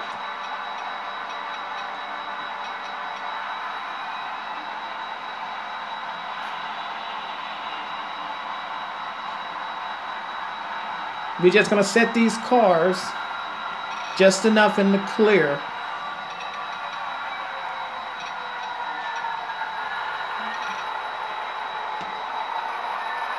I'm not going to try to do a lot of moves. In other words, let me correct myself. I'm not going to try to set cars into tracks when I can just set them to the lead or the ladder, however you want to call it. And then whenever I get a block done, I'll probably set it to the I'm going to try to set it to the main. Well, welcome back, sir. I didn't know you left.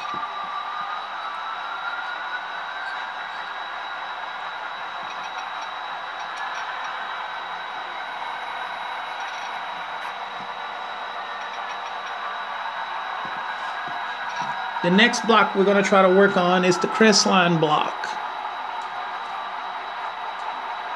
Oh, gosh.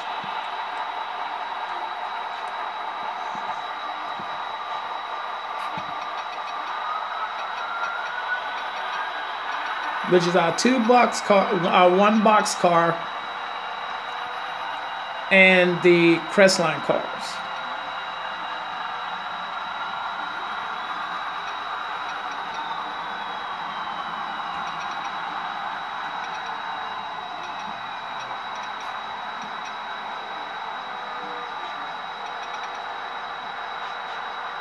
And it's pretty much already blocked the way I want it, so that's good. So what we're going to do is this.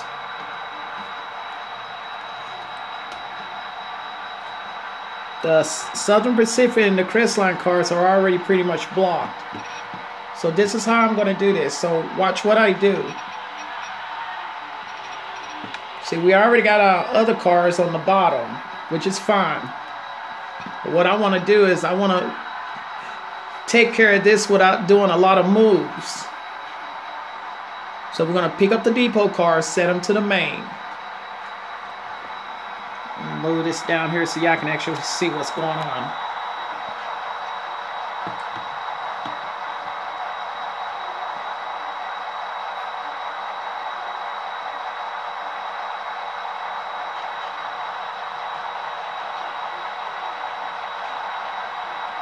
Then I'll set the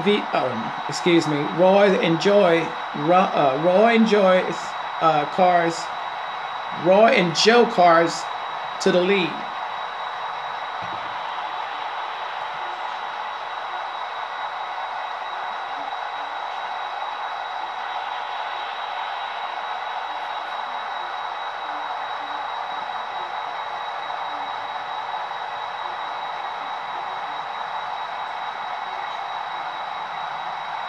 My new tank car. Pretty. Real pretty.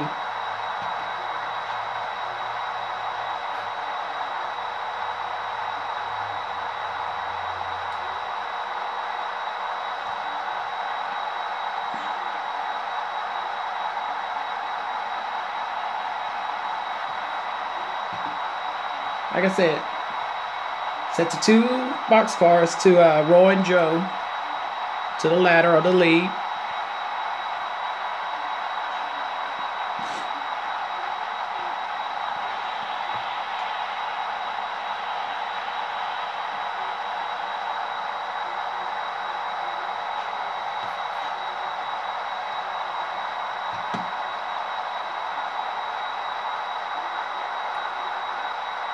So basically what I'm using, just two tracks to do this. The ladder and the main. And if I have to do something else, then I'll make that adjustment.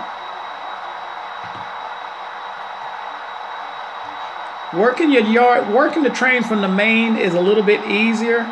You know what I'm saying? Because you can just cherry pick your cars and then block them easily that way.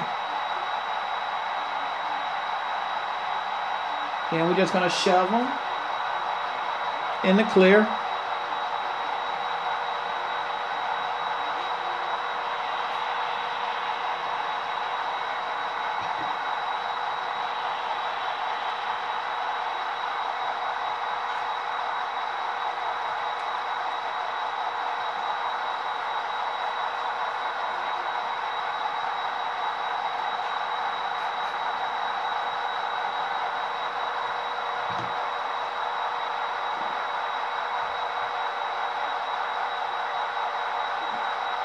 Now we're going to shove the two hoppers out of the way so we can put the Mariani cars on top of the Crestline cars in the order that it's supposed to be.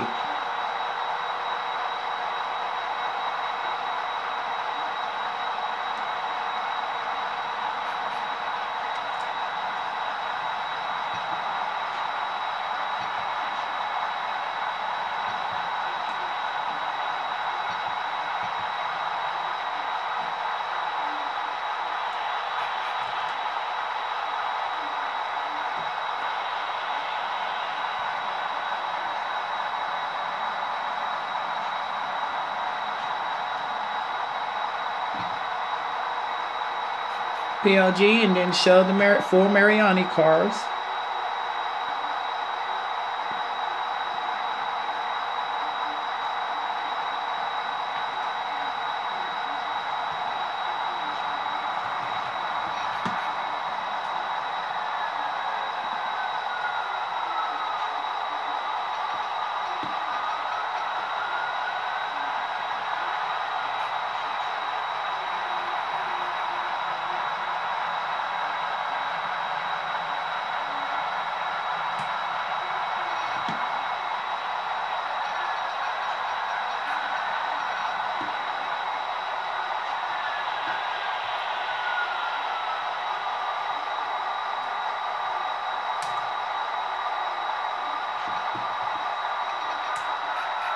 Now I actually got the wrong hopper, so we got to go back in and pick up the right hopper to set out, okay?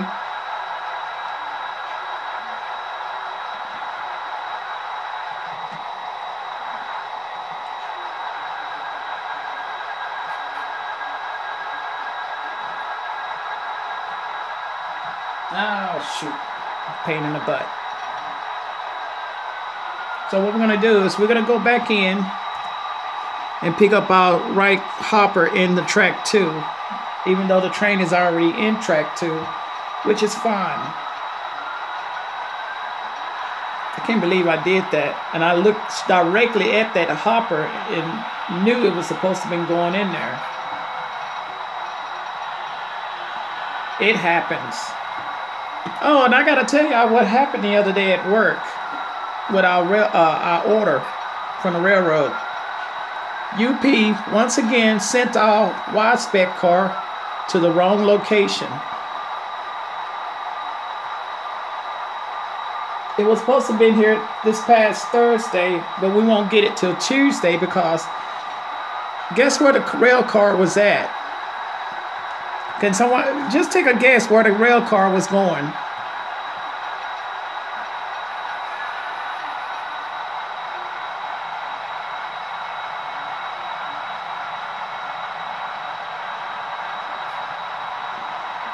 They sent the rail car all the way to Arkansas. Might as well say, oh, I'm sorry, Ron, I didn't see your question. No, I don't have an engine facility. I want one.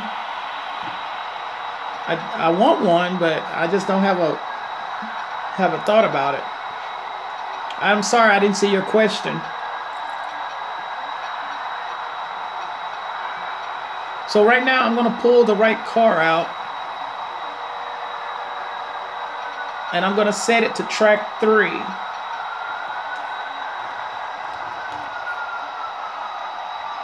Both of them are sitting there. Oh, 1 bay is fine. 2 bay would take up too much room. Because if I do anything with it, it will sit right here somewhere.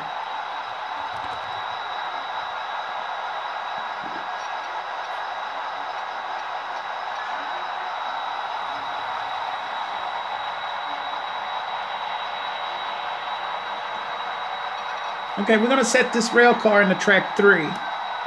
Track 3. Can't believe I messed that up. I can't believe I did that.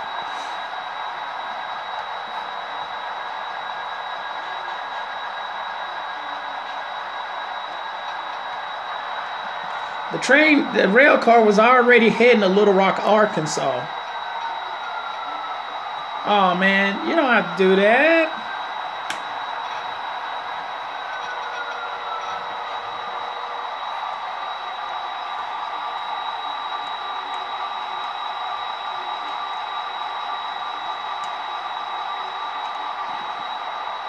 All right, we're clear of that now.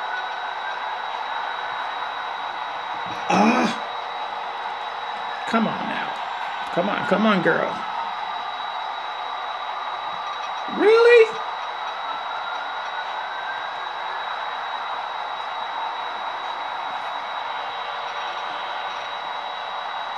If I end up getting one, I'm going to rebuild the whole side of this layout just for it to fit in there.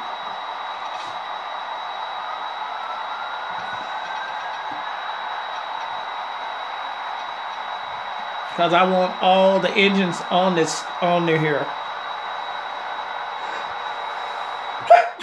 Excuse me.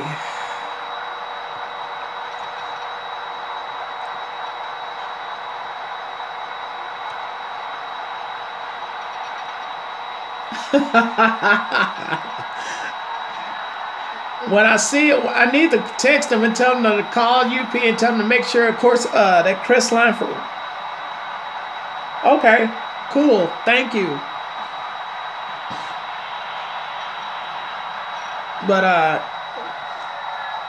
yeah, they sent that car all the way. It was heading to Little Rock, Arkansas. But when it got close to past Texarkana.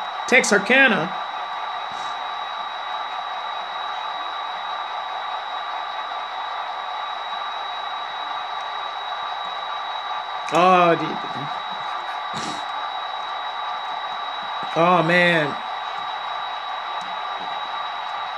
it's amazing how many times this past year, how many times they done screwed up our order. I don't know if they got new people in dispatch or what, but we never had this many issues.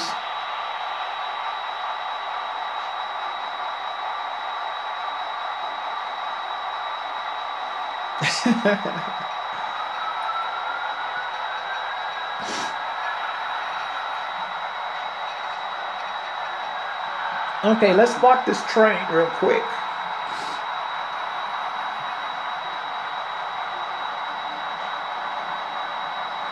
No, I don't want to work in dispatch.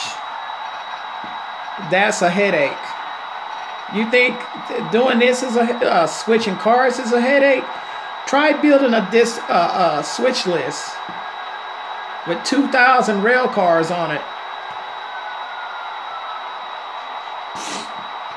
And you probably work in 3 or 4 divisions and you trying to get these company cars where they need to be. That's a pain in the butt. I do not want to sit down at a desk trying to calculate cars.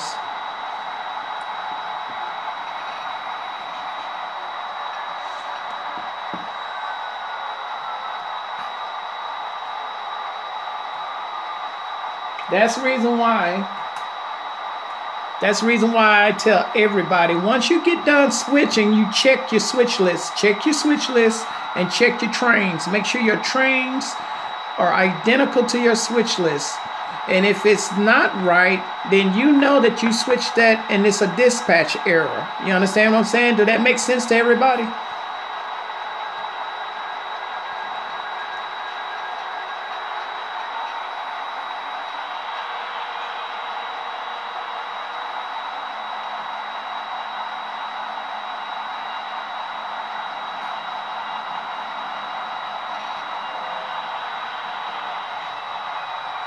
Okay, I'm just going to set this car right here for now. Because it's going back. This Burlington car is going to be blocked with that car.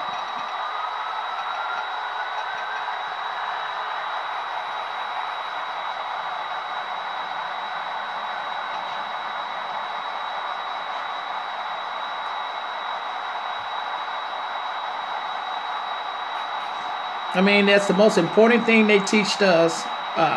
When you get to switch list, look at your switch list, see how many moves you're going to be planning on doing, and then after you get that, start working your switch list, start working your train, get it all right and everything, and then before you pull out of that yard, you check that switch list and you check your trains to make sure.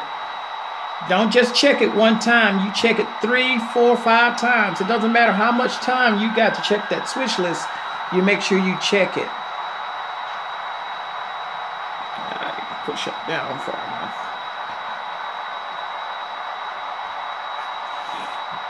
And since I don't have a switch list, I literally forgot. I just picked the wrong dang car for some strange reason.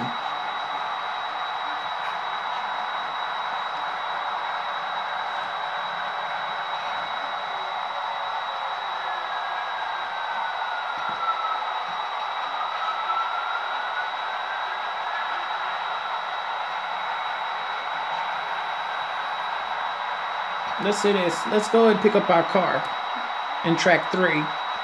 We set it out in track 3, and it's this car right here. We're going to pick it up and take it with us. We'll take it up so far enough, and then we'll uncouple with it.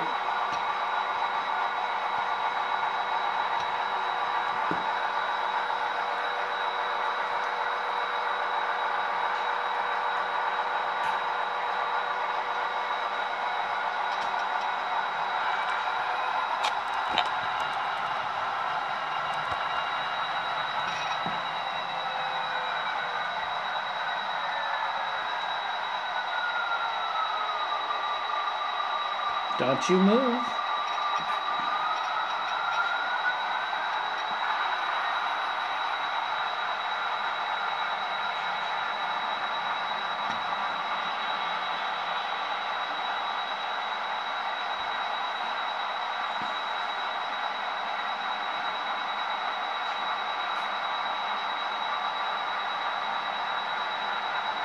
I'm surprised none of y'all got this layout down to a T yet. I done these moves 3 or 4, maybe 10, 15 times so now. So y'all should have this train down to this whole layout down to a T.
Wrong way, her. Wrong way.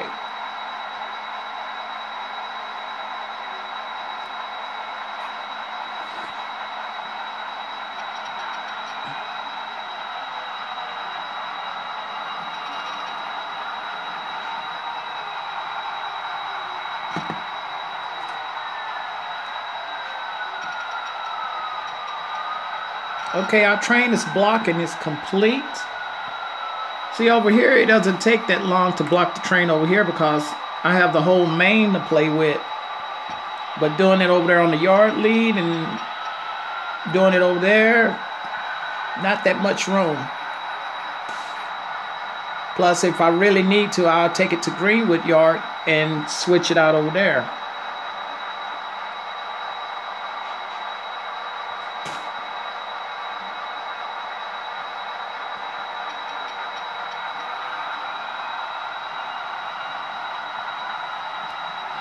Then we're going to take this car and set it right back into track 2.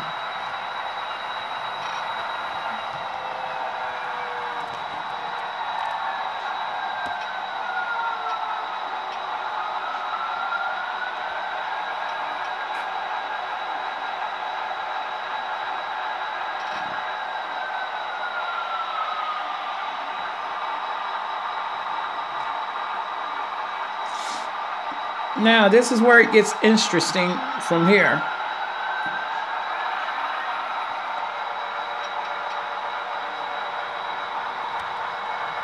We got to go take the crossover into the other side of the yard to get to Greenwood Yard.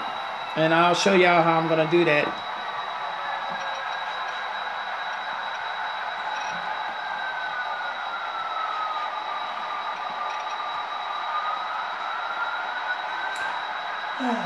Set the crossover.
Now we're into the crossover.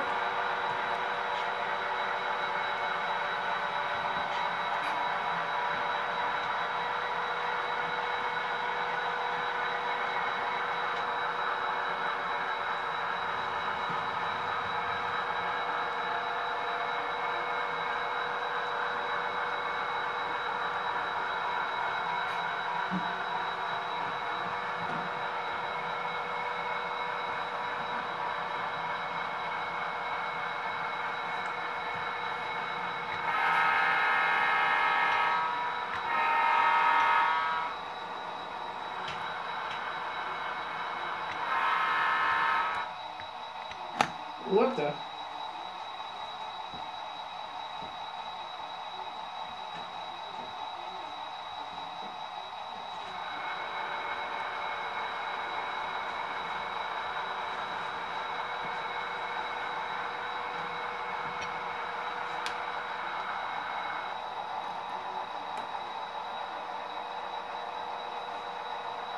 Okay, we line the switch.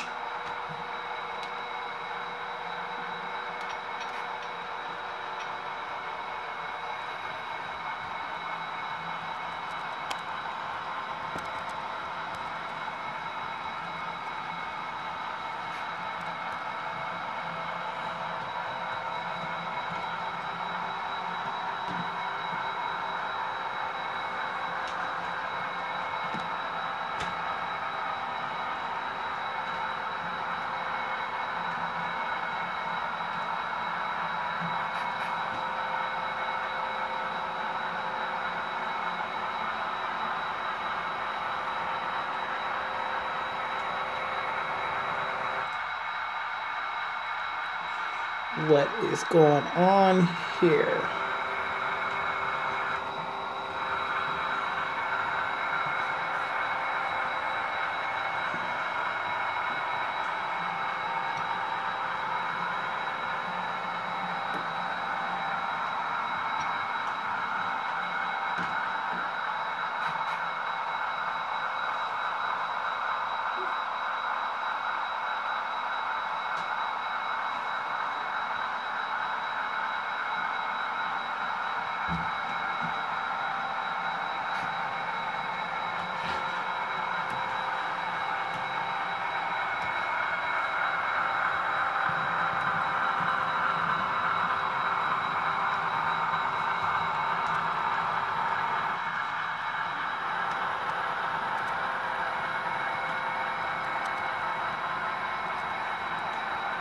See what type of move I have to do over here now?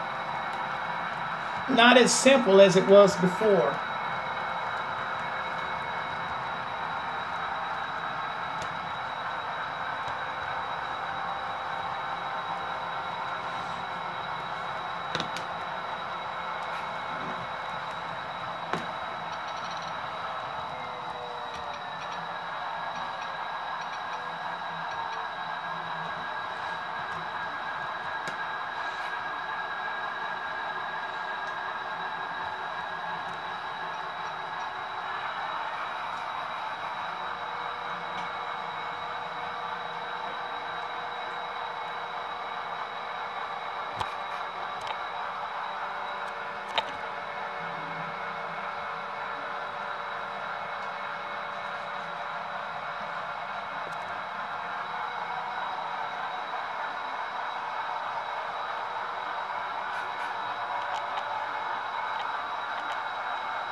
And switchman don't make big bucks.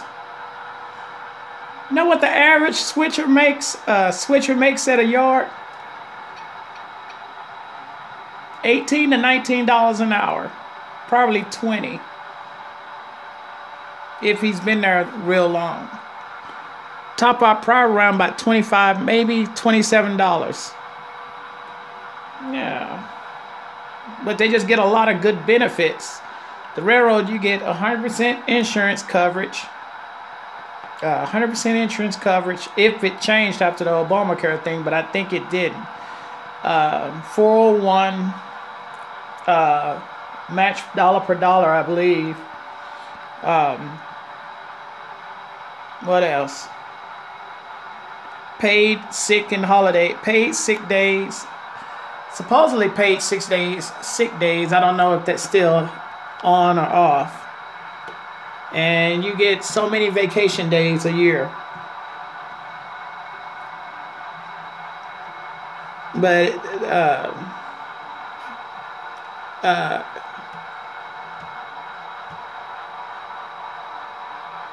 no, it's not a bad deal. I mean, the benefits are good. Your whole family is pretty much covered. Okay, what we're gonna do is we're gonna go straight to the depot and switch that out. If y'all can see that.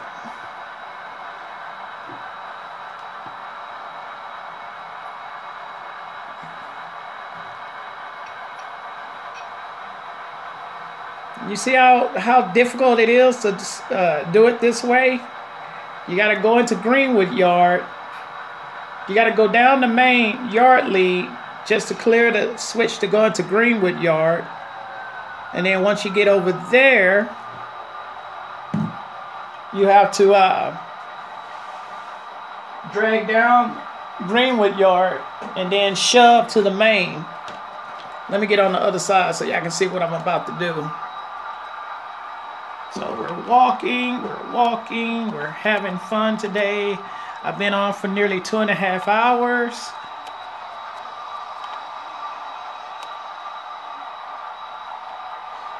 Well, I didn't get any boxcars, Mommy. I didn't get any boxcars. I just got Hopper and the tank car right here. The new tank car is sitting right on the front of this shove. So I got one tank car and 2 hoppers. One is a used, which is not bad because I fixed it. I got it for $5, so you can't beat that. I'll show it in a minute.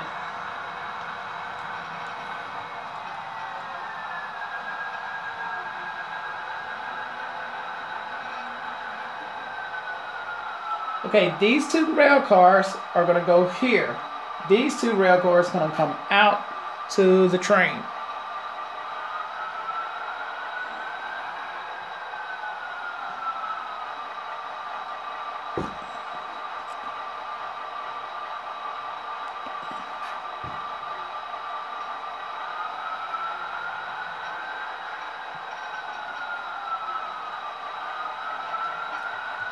So what I'm gonna do,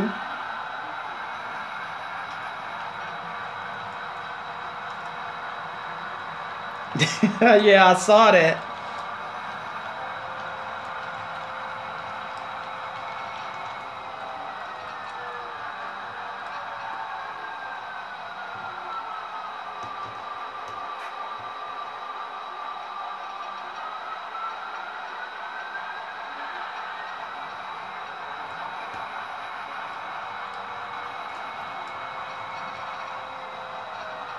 So what I'm gonna just shove this car over here out of the way so I can spot this car, and then I'll do the same thing over there.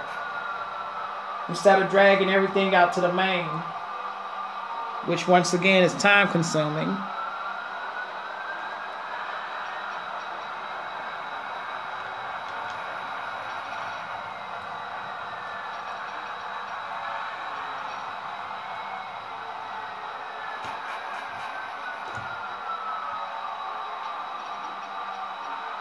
And then we'll set this pro car and this new tank car in that track, and we'll be done with this track.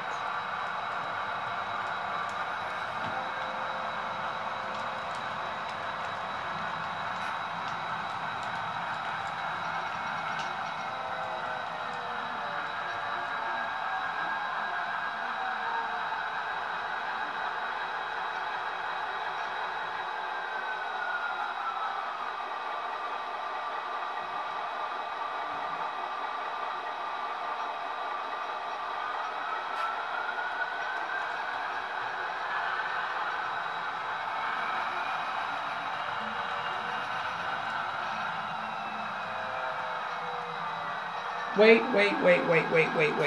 I did that wrong. I gotta set this car in the clear. I'll show y'all in a second what I'm about to do. So this is where you start beginning to run out of space.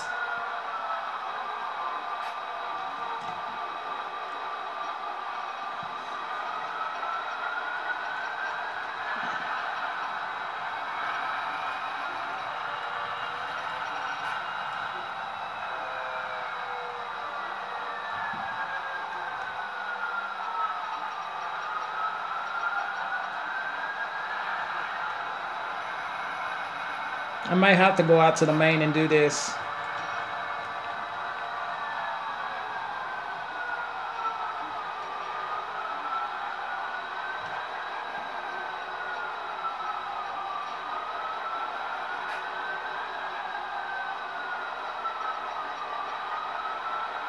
Let me see if I can work my magic on this.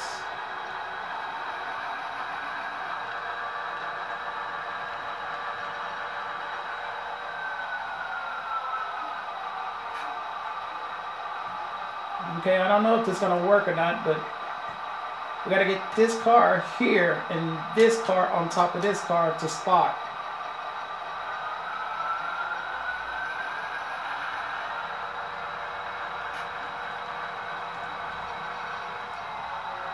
Oh yeah, it'll work.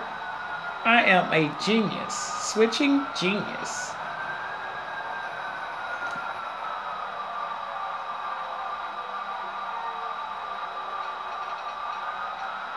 First thing first.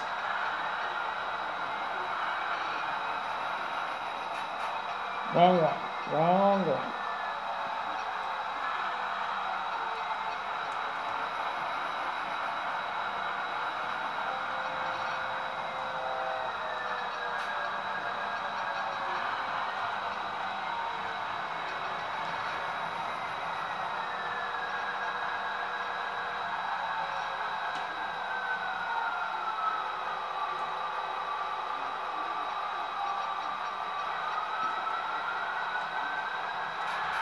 What I'm going to do is I'm going to try to get this outbound car over here out of the way, so I have the room to switch the cars. I know somebody's saying it should have been better for you to just go out to the main and do this. And you're right. Hush, Diane. Don't you say nothing.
See how much time consuming this is when you do it this way? The best thing that I should have done is just took everything out to the main and switched it out that way and then come back in and spot it. But no, I want to see if I could do this move. Because I look at it this way, I have so much room over here to switch these cars.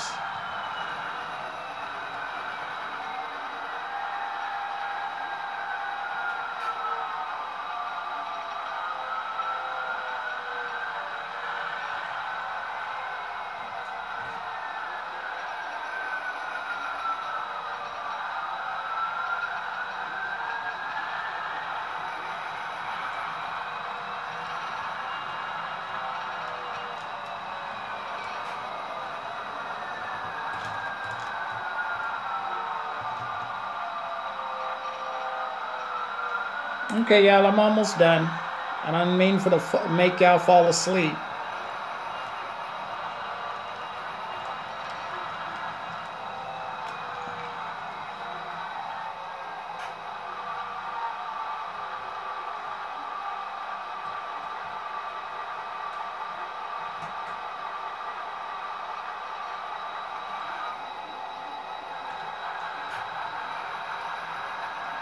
I know, but I want to see if I can do this move over here without going to the main.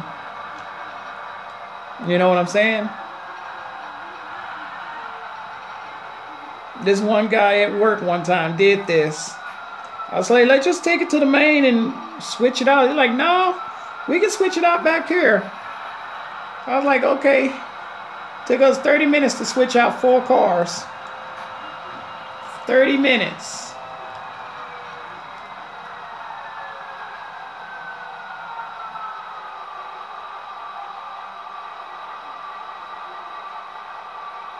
Well, yeah. I wouldn't be. Why you say that? Why you think he's at Taco Bell?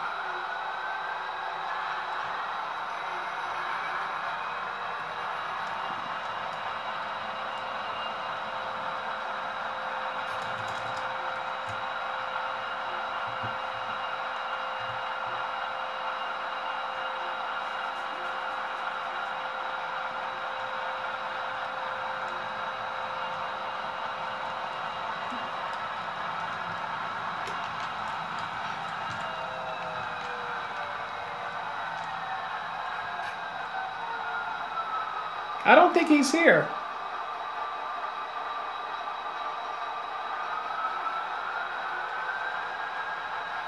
Alright, now our final move is to spot these cars and get on out of here.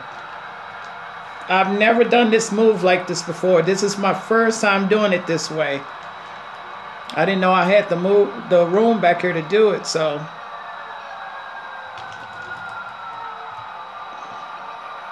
if you ever go to watch them switch cars at a yard or on a spot and drop, and they don't take it out to the main to switch them, and they had room to switch it inside the company, you'll see them do that quite often. They do it over there at Greenbrier. Instead of taking the cars to the main, they'll switch the cars out right there just for the simple fact they got the room to do it. And it's Sunday, and I need to go and watch them switch out Crestline. They'll be there in a little while. If not, they're already there.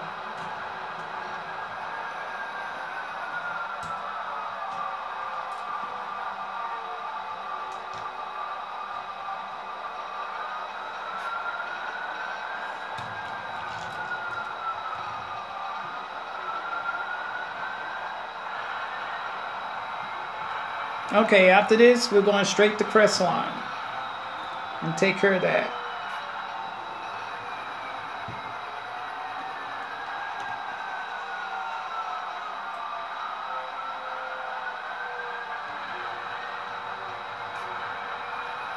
I apologize if I put y'all asleep.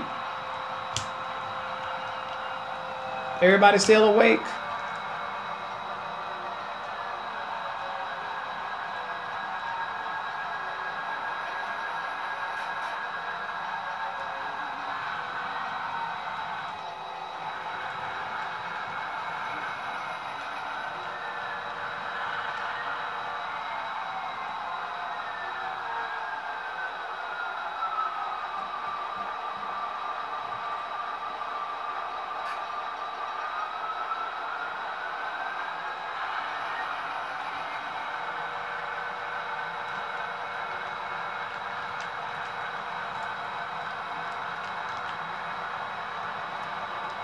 Yeah, I'm gonna go up there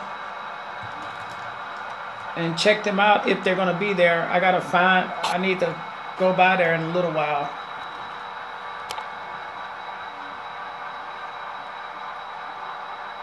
Okay, I gotta do this from the other side.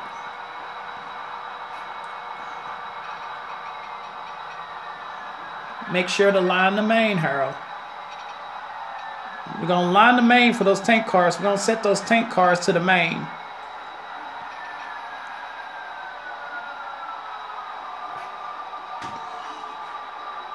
If I can reach it.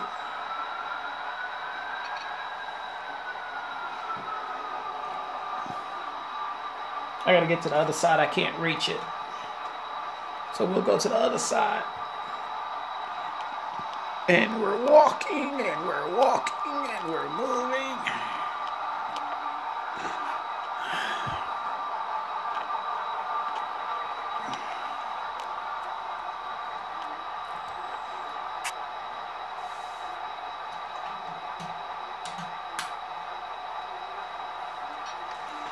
All right, I've been online for almost 3 hours now.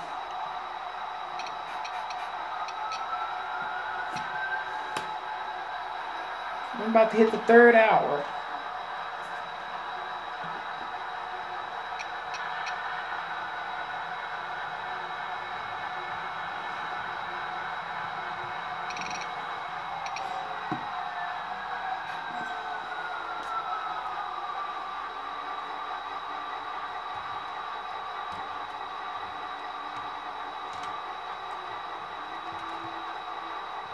All right, off the crest line we go.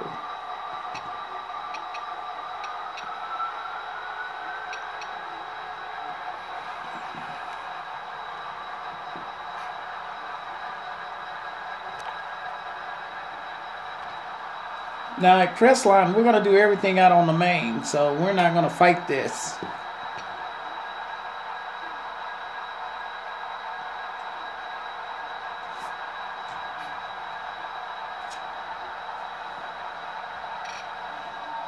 So let me explain everything what's about to happen over here.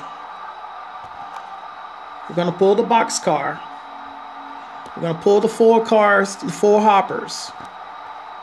We already got 4 hoppers already here that we can spot. So 5 cars are going out, 4 cars are going in, plus 2 cars. The 2 crest lines are going to be staged on the spur. Okay, so that's how we're going to do this. Everybody got that down?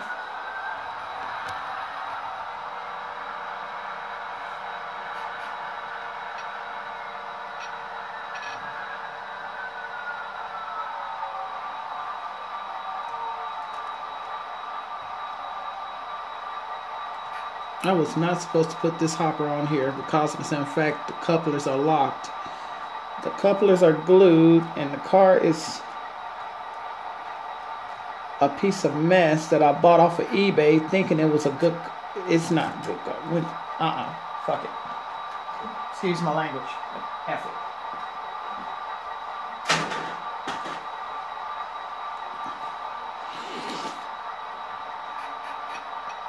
So we'll stand corrected. One car will be spotted. One of the Crestline cars will be spotted on the spur.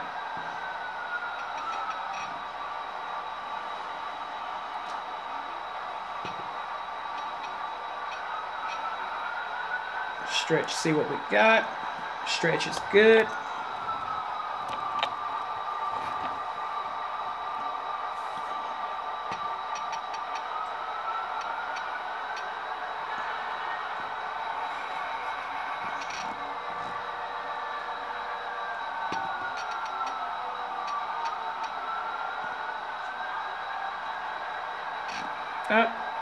Didn't make the joint.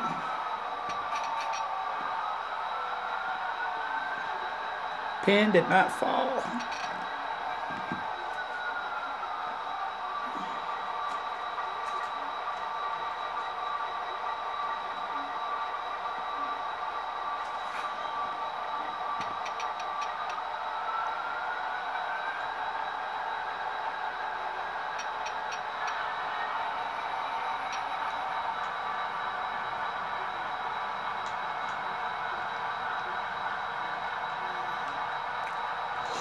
Ooh, excuse me.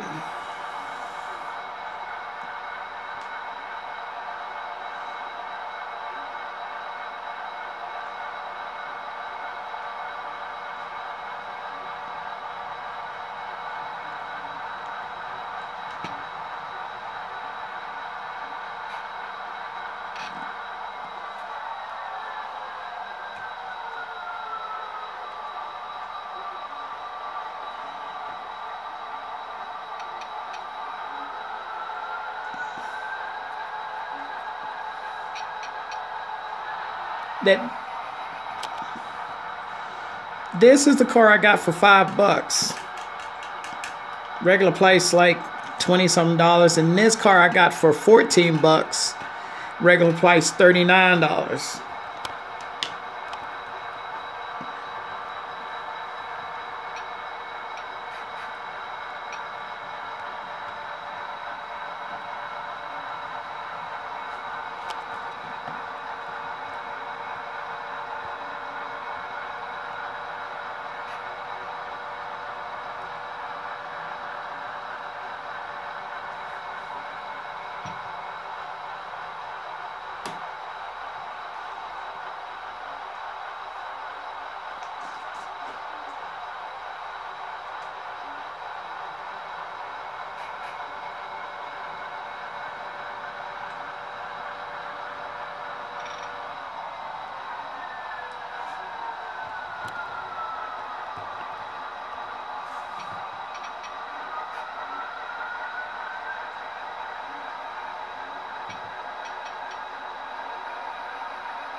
No, he did those. Joe did my Crestline cars.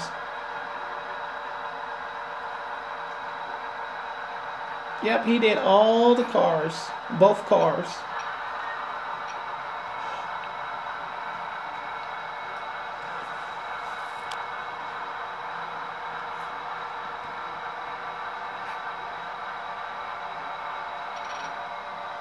Yeah, he did a wonderful job. Yes, he did.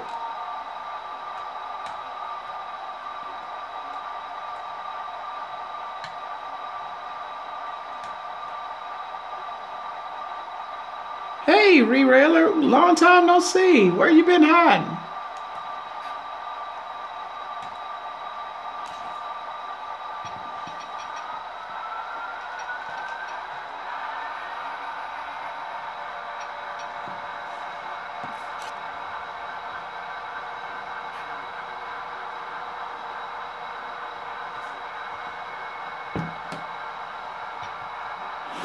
Okay, we're gonna spot the Santa Fe and the UP in track 4.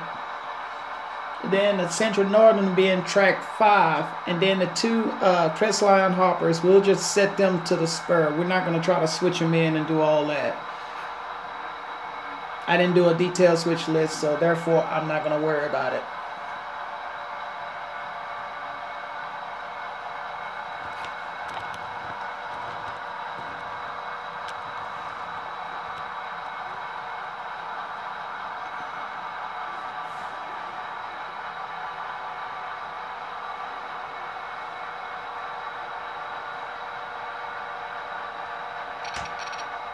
Oh, what was that all about?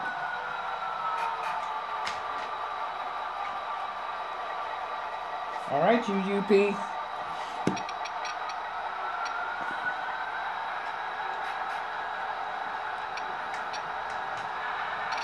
And it's still going off track. What the heck? That's weird. So much for a UP.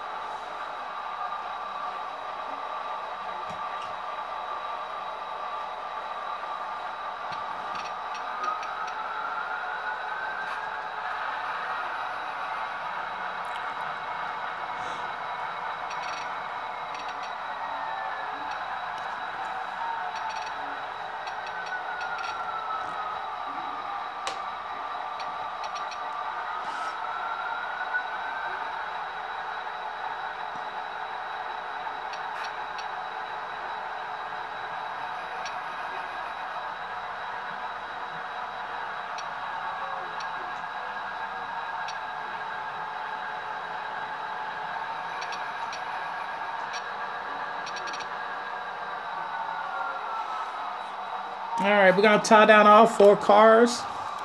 Well, all 6 cars are tied down now. And we are now clear of Crestline. And it's locked up in there again. God.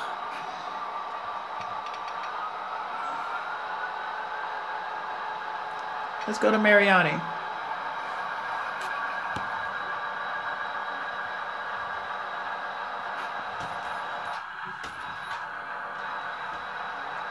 Dang Northern Pacific car, you are a pain in the butt, I swear.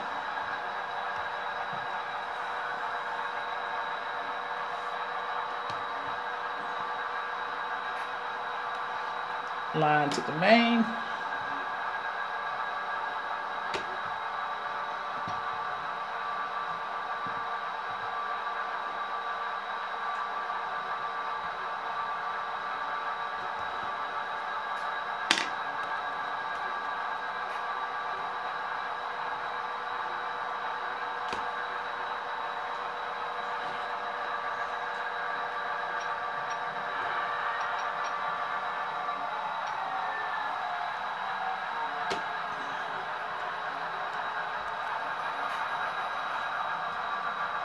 All right.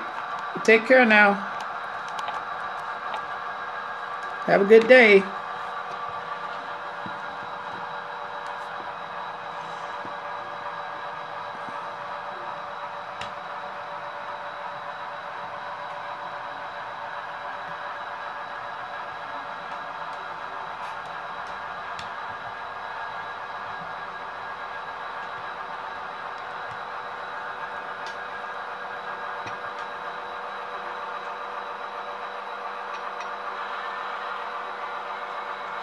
All right, the battery is letting me know it's low. So I'm gonna stop here, go get the other phone and switch over, okay guys? So hold on. Let's see.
All right, guys, go live. 3, 2, 1, switch over.